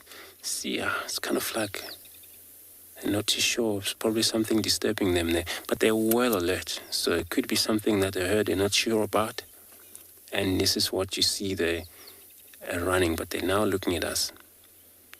Could be not serious, because they're not alarm calling. Now they're going relax again. It's all just a mix of the young males, as you can see, little horns sticking out on one of these. So after that lioness, we went to position of Hokumuri from yesterday, and then he's not there. It looks like it's probably moved. The kill is not there. It's probably stolen. They say it was the same lioness we had this morning. Had a little bit of a Hokumuri's feed, that little bit of a meat. So we will carry on looking around here. Hopefully we get him.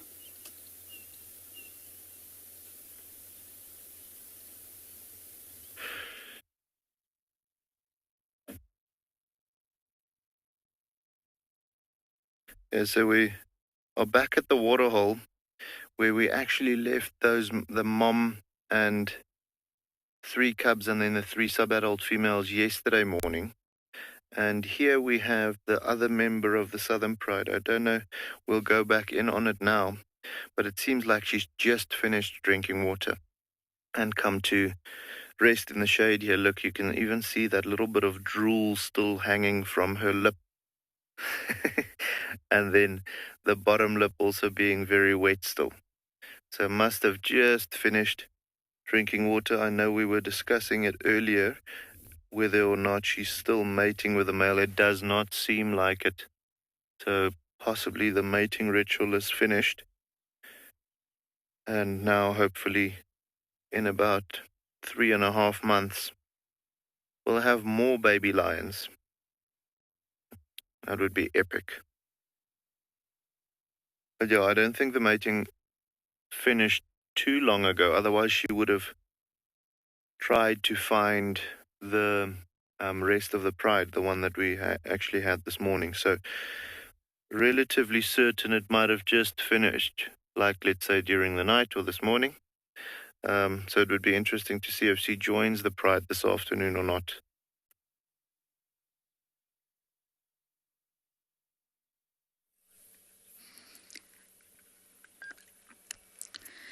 We have a pair of probably every South African person's least favorite bird. Now, I love this bird, but they are very vocal and very loud. You find them all throughout South Africa, even in the cities, and they tend to, well, they're well known for waking people up, which people don't like. People do not like to be woken up, and these birds are responsible for it most of the time. It is the Hadida ibis, and there's quite a few species of ibis. You get the glossy ibis, the southern bald ibis. If you've never heard of that, Google it. It's a fantastic yet bizarre looking bird. And you also get the African sacred ibis, which is also fantastic looking. I think these ones are probably the least attractive in terms of aesthetics. But up in Ethiopia, you also get an endemic species known as the wattled ibis, only found in Ethiopia. Again, even more bizarre. Looks just like the Hadida, but with wattled appendages hanging from its face. Google them all, you'll have a good chuckle. But they are incredible birds. Oh, there you go.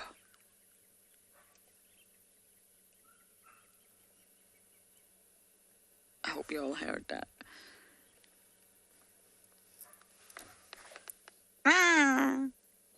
Manita. Something like that. Not quite, but that's how I imagine it in my head. Very difficult to tell the difference between male and female, but they are monogamous, which means you will see them in their sort of male-female pairing, and the males are slightly bigger than the females. So again, with birds, you probably would have to see them standing next to each other in order to pinpoint exactly who's the male and who is the female. Now, it's perfect to stand. We're at Gowrie Dam, and this is a perfect location because they love digging for earthworms and all sorts of insects that you can find crawling along the ground. So softer soils around water bodies will make it a lot easier for them to snatch up those delicacies. We've not got the best view, but I just know as soon as I turn my engine on, it's going to fly away. Kim, you're asking if they migrate, and no, they don't. They are normally commonly found. They're called common residents. They're found all year round in South Africa. They're said to have an expanding population, which means that their distribution is also expanding. Because there's more of them, they're sort of widening their distribution. So it means there's more and more Hadidas. But no, they're common residents, which means they do not migrate.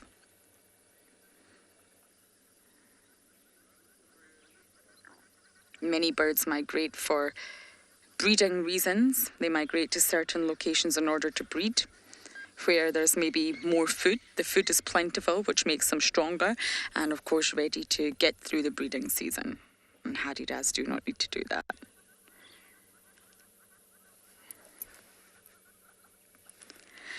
So there is another vehicle waiting to pass us, I'm afraid. So we're kind of blocking the damn wall here. So we may need to pull aside shortly.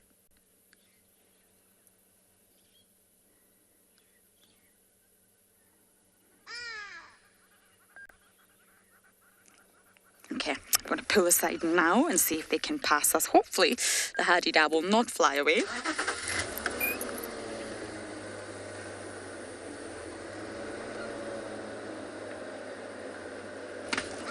Oh no, off they go.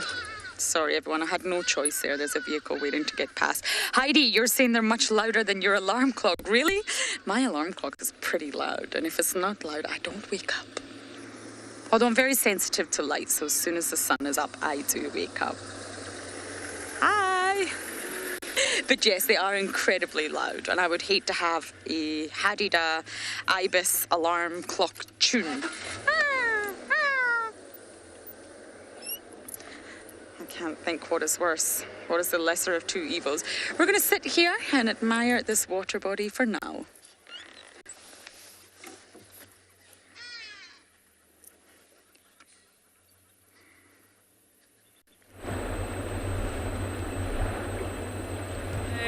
We've left that young male leopard.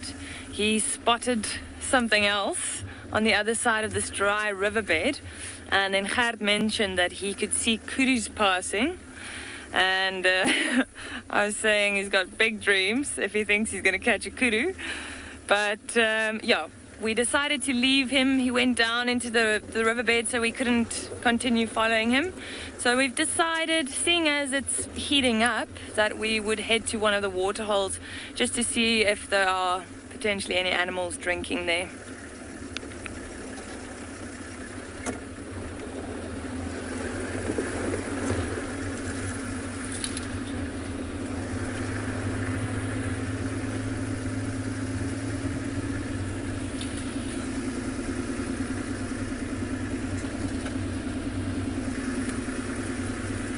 In the middle of the day, you might find elephants coming down to the water. We might potentially find zebras, especially in this area. Zebras, impalas, wildebeest potentially. At the moment, I don't think there are any hippos at this waterhole.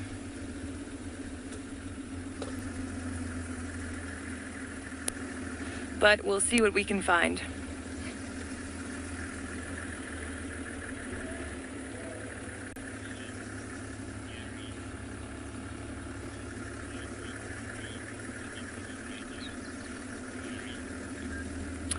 Gary. So you do a qualification with the Field Guides Association of South Africa. You can go look that up. And currently, they've got a lot of online programs that you can do. So you can actually do your theoretical exam online. And then once you've completed that, you go do a practical somewhere at an institution. So like on Pridelands, for instance, they do ranger training there. And then with And Beyond, we've got an internal program that we do. So we also do the Fagasa, and they have a course called Nkwazi that all our rangers will go through, which is quite fun.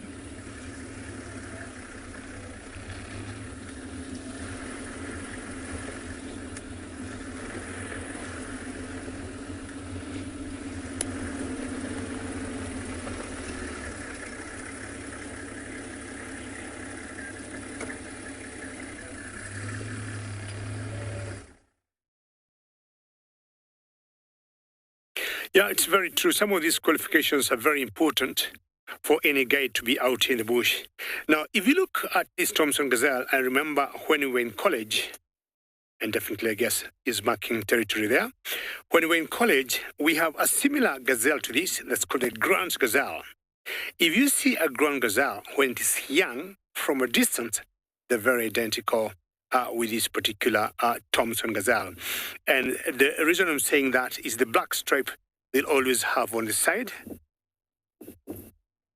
But as the Grant gazelle grow older, the black stripe fades out. Now, this is a male, and he is on his own in this particular area because I would basically say he is territorial, guarding a particular size of property for himself. Most like the females will come back and come and join her, or rather come and join him, and they feed as they move. But one thing that never stops moving in these antelopes are their tails. Now I want to show you, to my right, we have similar antelopes. I mean, not very similar in that sense, but we got other antelopes on my right that we call the impalas. And when you look at the Thompson gazelles, and not unusual to see one, and you'll always get both males and females with horns. But the antelopes that I'm going to show you now, that you call impalas, you only get horns on the males and not the females.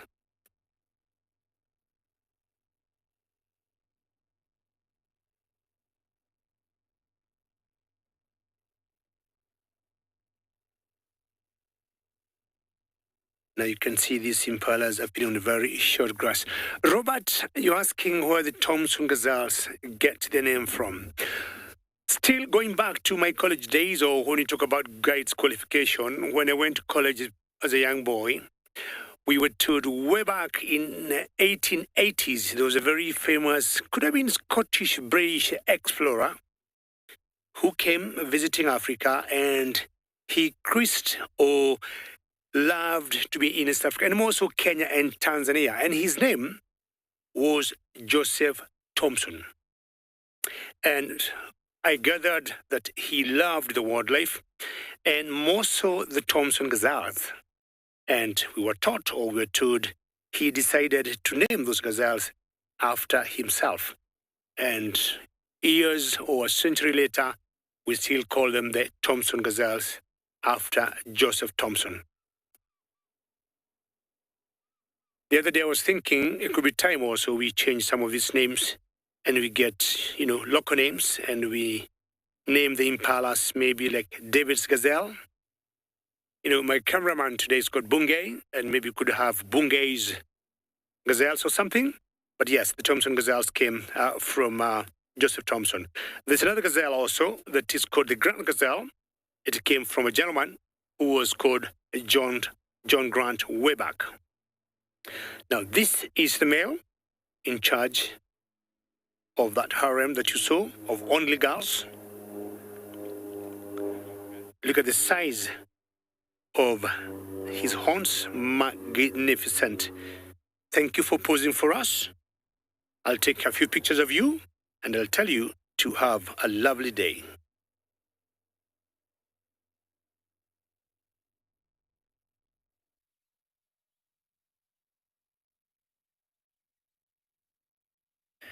All right, guys, we've got two male Gemsbok there.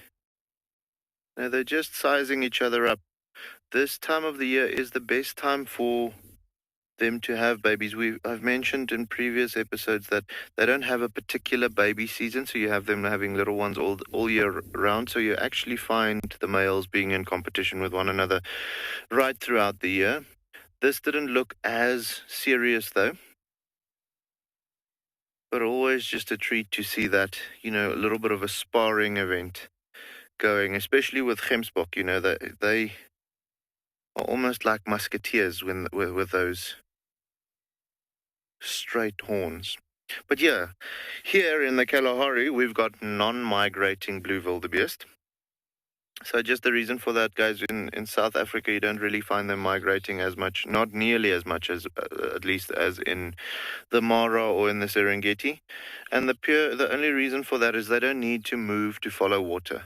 With us having game reserves or conservation areas where there's fences around, unfortunately, because of the fences being around, we have to provide water for them. So there is water holes that get pumped for them. And because of that, they now don't need to move anymore. So you find them the males becoming territorial. And then the females, they form the breeding herd. And they mini-migrate in between the territories of the males.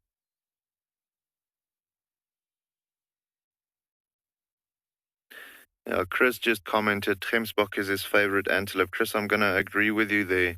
It's difficult to single one particular individual out, but in the Kalahari, there's nothing more iconic than seeing that Gemsbok, and they're just beautiful, They are truly stunning. I love them. And as I've mentioned before, I love those masks on their faces. It's for them more of a thermoregulating thing, but for us, it's just beautiful to be able to see that, almost like a makeup that they put on. That's stunning, stunning, stunning. But yeah, to come back to the wildebeest, guys, so we've got the males forming territories as soon as they're strong enough, and then they'll keep that territory. It's not going to be a huge one, just enough to lure the females in, because they form the breeding herds and then they mini-migrate in between the territories of the males, following food and water. So as soon as they move into a specific male's territory, he's going to try and keep them in that territory for as long as possible. However, when they decide they want to leave, they just go and they leave that guy behind. So it's not like everyone moves together or so. Here, the dynamics are a little different. It's still quite cool to be able to see them. You can see the little ones also. Sorry.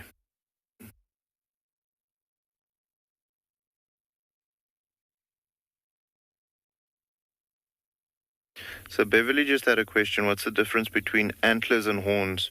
And Beverly, the main difference is, so antlers get shed every year. Those are the ones that you'll find in Europe and America, where they grow their antlers, that's got that velvety covering, and it grows seasonally, and after the season is passed, it falls off, and the next season it'll grow back again. Whereas with horns, it's a bone core with a keratinized sheath, and that never, sheds.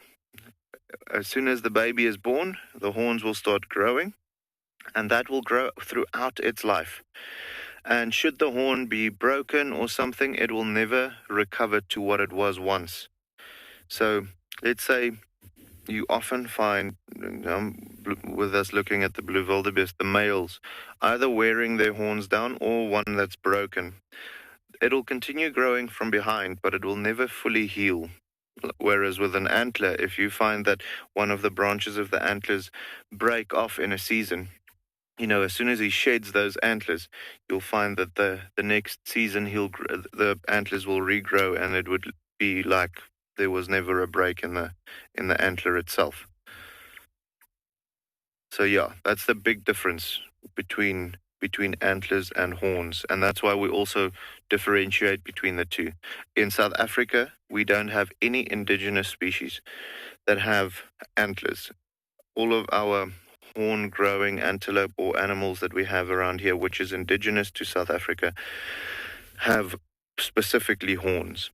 So buffalo and eland and blue wildebeest, all of those things, impalas, springbok, all of those antelope, they exclusively have horns. We don't have anything that have antlers. If you do find something in South Africa with an antler, it is brought in from overseas, maybe in a zoo or in, I know there's a couple of fellow deer and so on in the Free State that the guys use there for, you know, they're quite beautiful, so it's nice to have them there, but they're not indigenous to South Africa.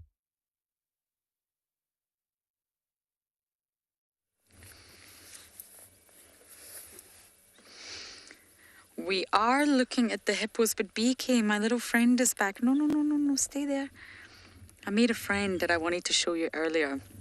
Now, if any of you can identify this. No.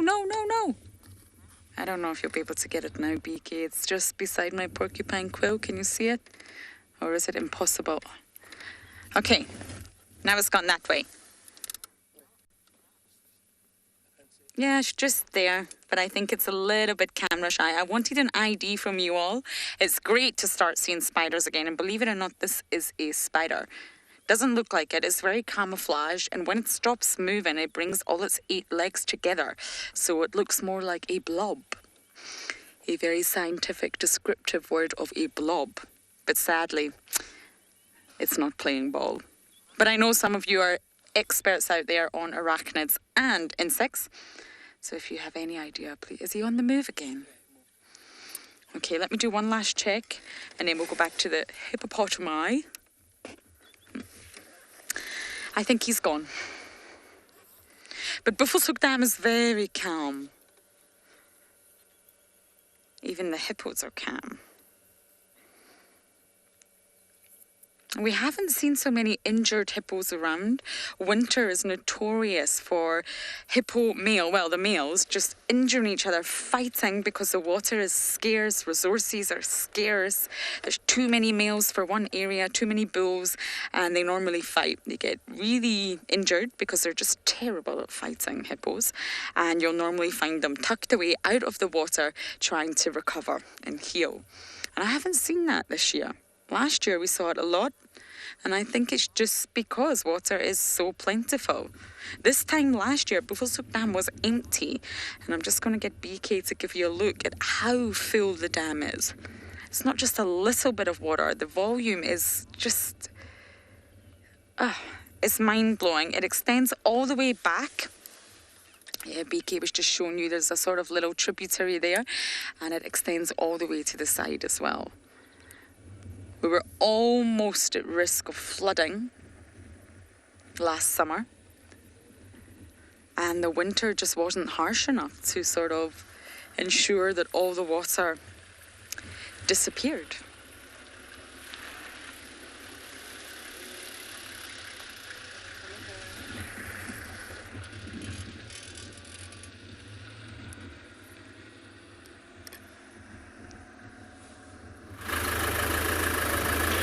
Well, hippos, sorry about that. Hippos and the buffaloes, to me, are the most dangerous animals that we got in Africa. I would say this one, to me, is not an animal even to come close to. He's full of mud. He's very prime, I would say. And he must have been wallowing some mud. I just want to back up a little bit. Abunge, just allow me to back up a little bit, because he keeps moving every time I move. Just 1 minute. We have had some big rains here in the Mara, and we got what we call the black cotton soil that sometimes... Bunge, how is the back there? Hold on, I want to show you the face of this very mean-looking buffalo here. Are you happy there? Or keep coming? He looks so mean. And I was talking about happy. Happy? Okay. Bungay is happy there. Bungay.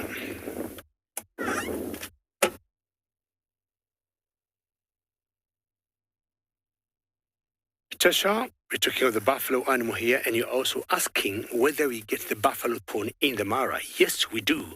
And buffalo thorn, I think they're little shrubs or thickets that you get growing in most parts of Africa, of course, including South Africa, Tanzania, and many other countries. Yes, we do get them. Now, just look at this buffalo here and see the amount of mud on his body. I was earlier talking of most likely he was wallowing somewhere in the mud, and they normally do that to basically cool off. Sometimes they tend to suffocate any ticks or mites that could be on their bodies or other different sorts of parasites. He looks so mean. And I was talking about the two animals that I guess are most dangerous in Africa are buffaloes and hippos. And having said that, I want to leave this buffalo and I move on. We have become accustomed to seeing the lengthy reptiles of East Africa execute stealthy approaches and epic takedowns along the watery banks of the Mara River. So imagine our surprise seeing a similar scene play out in southern African waters.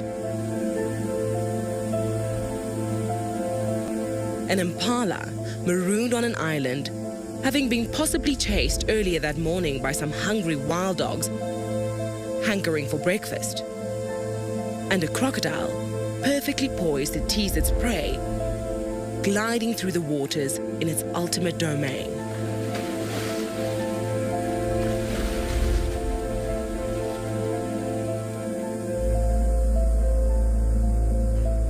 Having had enough of this cat and mouse, the crocodile began its approach, forcing the impala's hoof.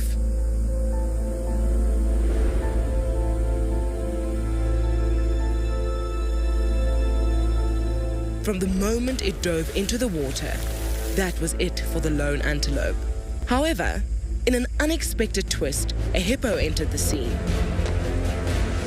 Unfortunately, it was probably its sheer dislike for the watering hole's reptilian resident and not a want to help the impala that moved the hippo to get involved. As the crocodile sunk down to the depths with its meal,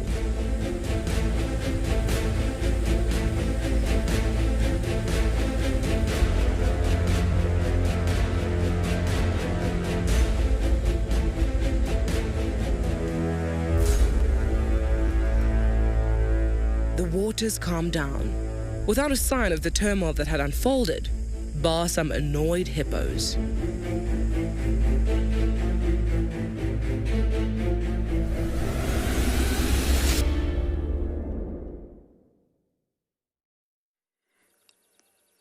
Wasn't that an incredible sighting? I remember seeing it. Crocodiles are very opportunistic, but their diet consists primarily of fish. But when the opportunity arises for a bigger sort of dinner than a fish, they will absolutely go for it and they will take down what they can. People underestimate crocodiles, but as you see from the Mara River, they should not be underestimated. Hippos and crocodiles are not essentially enemies. Crocodiles are carnivores. Hippos are herbivores.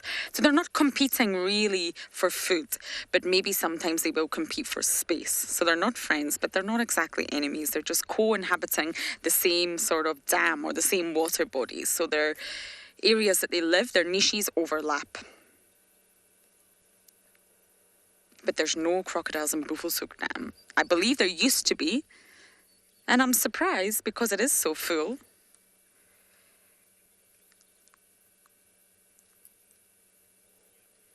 Yaku Swippos. There we go. Swippos.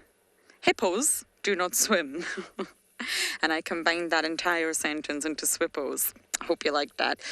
They don't swim. They don't have the ability to swim due to their very unique body shape and design. They walk, or they just keep buoyed up. It's all to do with buoyancy. And you can control buoyancy with your lungs, even humans. It's a fascinating concept.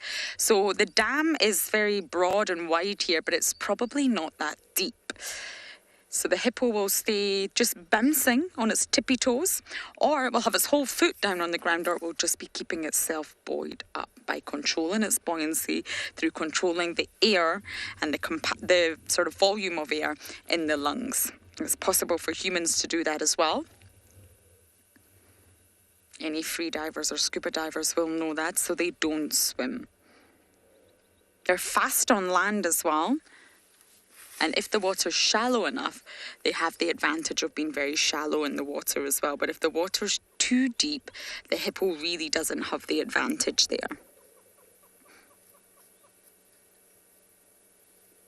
I mean, on land, they can actually run up to 40 kilometers per hour. They can reach those speeds, but they're slightly clumsy because they don't have the ability to jump.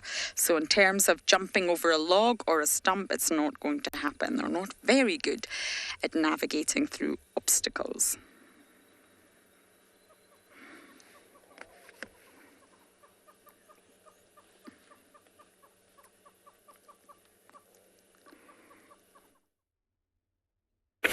It's very true. I mean, people have wondered why hippos cannot swim in the water and some other mammals that are huge, bigger and heavier, like elephants, would. I think it's all about physics and the density of the hippos. I've come to one area I love to visit, and it is in this particular spring here that has water basically all around the year. Because for those people who love birds, this is one place they would spend hours and hours.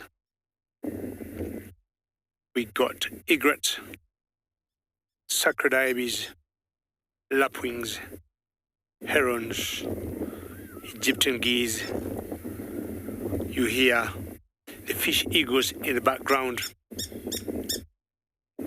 That was a spur-winged lapwing. Chick, chick, chick, chick.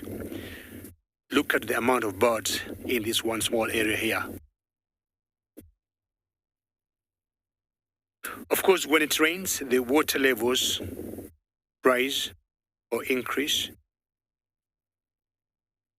And that would translate to more food in the water.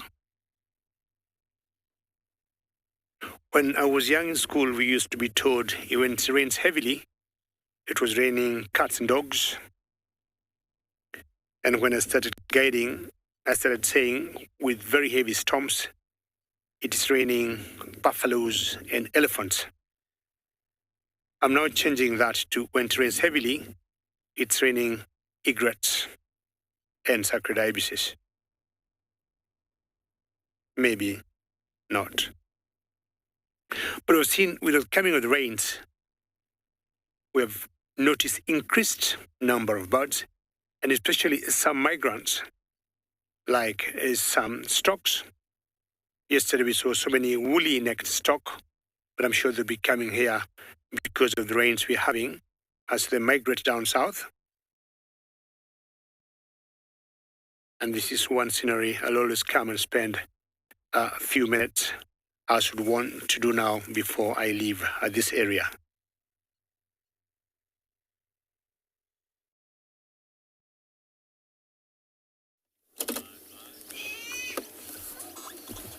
Back now in these bushes, we just off-road from that road. As we heard, it's distress sound, which I'll just take it just a minute to see which direction is that. You may actually hear the sound from now.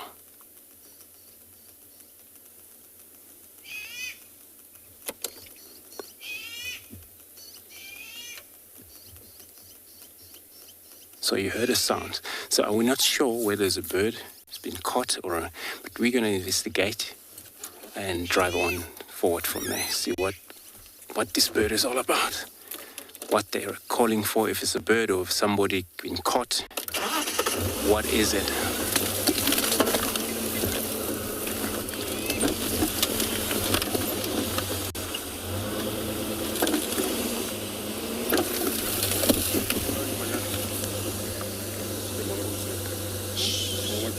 All right.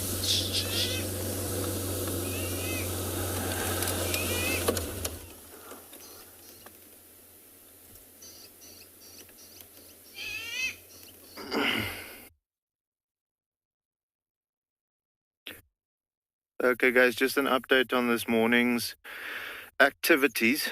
We left the Pride there next to the mountain. That female, it would be interesting to see if that female is actually going to join the Pride a little later on, the one that we had just next to the waterhole. There's a ostrich running way over there in the distance. Just a single female. She still needs to find a husband of her own.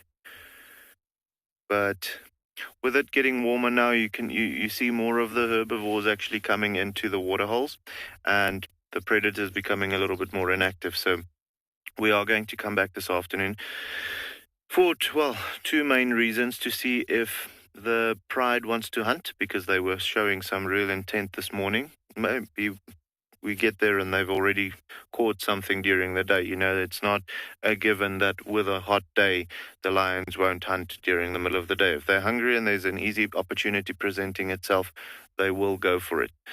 So we might even get there this afternoon and have them on a kill. But if not, we were hoping that they are going to show us some hunting activity.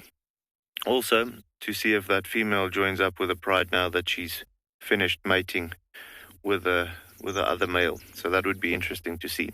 But yeah, we are heading back to camp slowly. Just found this ostrich. She is hiding at the moment. But yeah, guys, I mean, just look at this view that we have. Sometimes you just need to sit.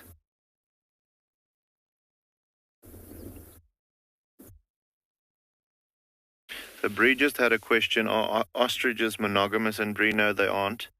You actually have a very interesting structure with them, where the females, what they do is the dominant female in a group, you'll sometimes find a male with a couple of females, and then the number one female in that group will actually allow her male to mate with the other females, lay eggs, let them hatch, and then as soon as they hatch, she'll take them for herself. So as far as monogamy goes, you do get them forming pairs, and often you see them male and female together, but you do also get them like a male with two females or three females or so, where the dominant female in that group will allow the other females to actually mate with the male to, get more offspring, and she'll most of the time raise the other female's offspring as her own. So interesting to see that happen. But I mean, it's very natural to think that they are monogamous, because you always find, or most of the time, find them in pairs.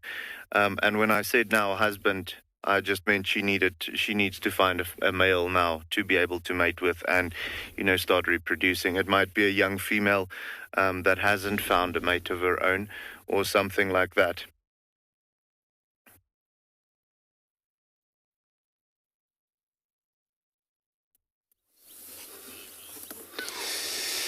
Back in this little wood here we're at, and what we discovered was a little bit of a movement of a black-tipped mongoose or slender mongoose that was running around in this grass, and also was a sight of one individual dwarf mongoose, but the bird's still calling here as well. As you can hear, that's the crested francolin. So we're not too sure whether was the bird caught here, or as we move in, probably maybe the mongoose gave up, because we were not too sure. We thought maybe it's a bigger thing, kind of that sound we heard from the distance. So now the bird is still shouting and is not leaving the scene. So it's probably whatever that mongoose, still maybe is a visual of the mongoose that bird can still see. But yeah, that was all about. So it was not a big cat or anything. or I would have thought maybe it could be, python trying to, kill maybe an antelope, that kind of distress from the distances.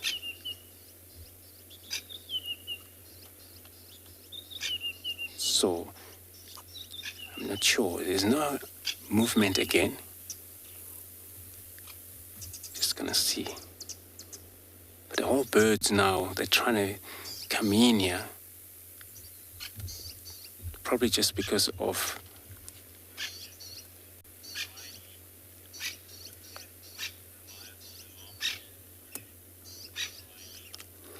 so Riley, who has a reliable alarm call in a bush. So mainly, most of the antelope has that. And this is where continuously have them calling, or if they do kind of bark sound that do that, then for sure, continuously then they might have a sight of something danger to them. And birds, when they do that, they mainly do that by fly off to the tree. So when we get in here with no such a bird up in the tree, was only the drongo that we know of, probably, to associate with antelope for benefit in terms of insect. So then I was so much interested on knowing what this sound could be.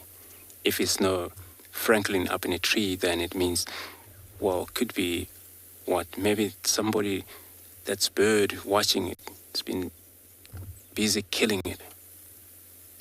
Because if the bird now is up in a tree, it means it's probably maybe the leopard, because they're aware of leopards, most birds, and no leopards can jump, catch a bird halfway up on its flight off. So that's a francolin now, the sound all went stop. Oh yeah, this is the bird of prey that arrive in this scene, also to investigate what could be that sound of the alarm could be all about.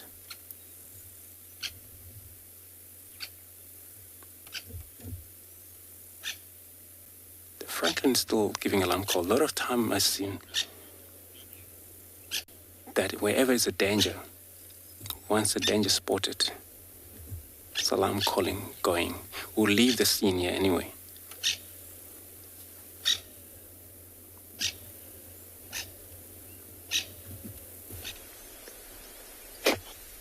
Welcome back to Ambient Pinde, everyone.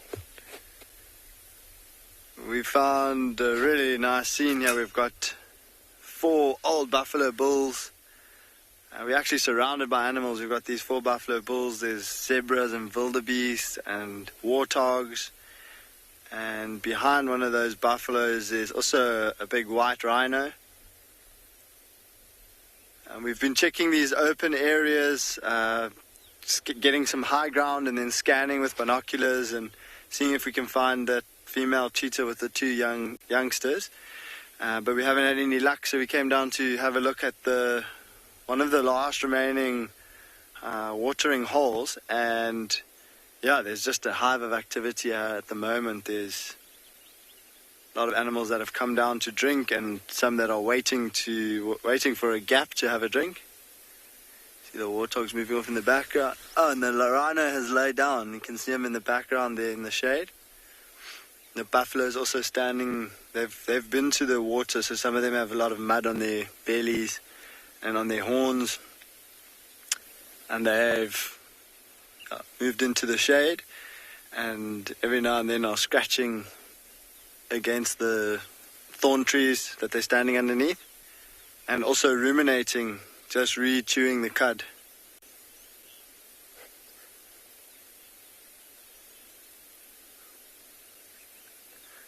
So Kranav is asking how a mud bath is beneficial for animals, and it's a good question. So out here in the bush, of course, they are exposed to the elements. One of the biggest and most important things that a mud bath can help with is protecting the skin from the UV rays of the sun. So covering themselves in mud blocks a lot of that UV rays that could damage their skin. So it's a sun protection factor for them. And then there are lots of ticks and fleas and other little ectoparasites that come and sit on these animals. And what mud bathing does is it covers the body in mud, and it tends to suffocate and dry up some of those little parasites that sit on the skin. And then once it dries, the buffalo or warthog or rhino, whatever animal it was, will go and rub against the tree like that one buffalo is now, and they will rub and scratch all that dry mud off, and it will get rid of some of those parasites. So there's a couple of reasons why they do mud wallow. Also, on a really hot day, that mud will cool them down. There's a bit of a breeze blowing, that cold mud on the body, then the breeze blowing, it will cool them down a lot.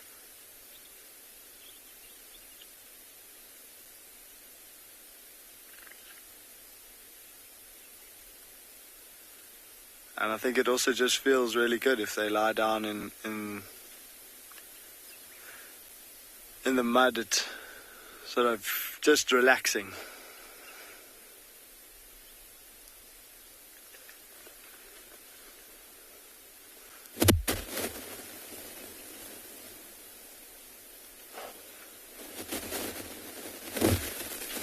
This one buffalo close to us looks like his ear is split open. You see that?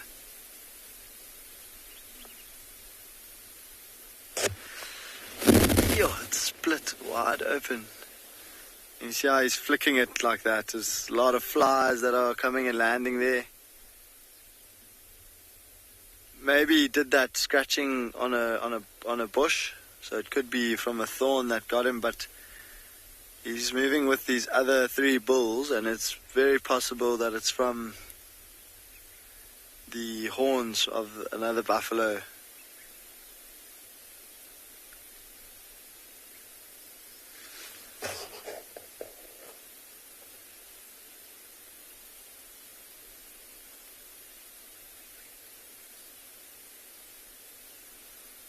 So something like that, if he's not careful, if it gets some dirt in it and closes up, will cause something like an abscess on the side of his ear or on the side of his head there.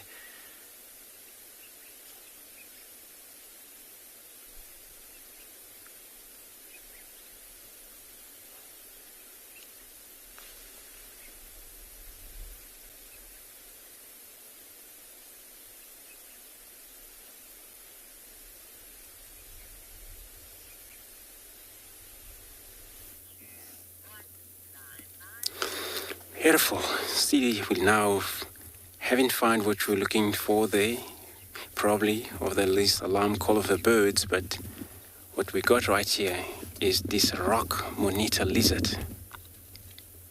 It's an amazing creature when you look at that. You would think of a Komoot dragon, which we don't have in this area. But they kind of like operate similar. They kind of like in shape, the head of it.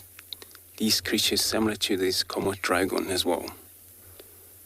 Well, for sure, once I have seen one trying to stand on a hind leg and scan around, which also Komoot dragon would do the same. This is when they hunt. But these, they don't have such a bacteria that this Komoot dragon would have. See, it's resting in there. They have very, sharpening claw, able to make them climb trees quite quickly like this. Look at this tail. And the skin itself. Most animals, they're well developed with their coat. It's got to be unique, patterned for camouflage. That is how it is out here. For them to survive, they got to be well camouflaged. So, I hope it's been a really wonderful day for everyone out there, and those who managed to able to join us in this drive in Wild Earth. What we're looking at now is the rock monitor lizard. So I just want to take my time to thank all of the viewers of Wild Earth. And it's been so good to have you in this show. But I'm hoping again that we will meet this afternoon for the next show. And stay well from wherever you are. Be safe until we see you next time. Thank you. Bye-bye.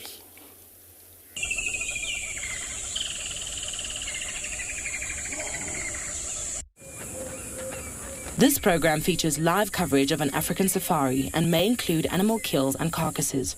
Viewer discretion is advised.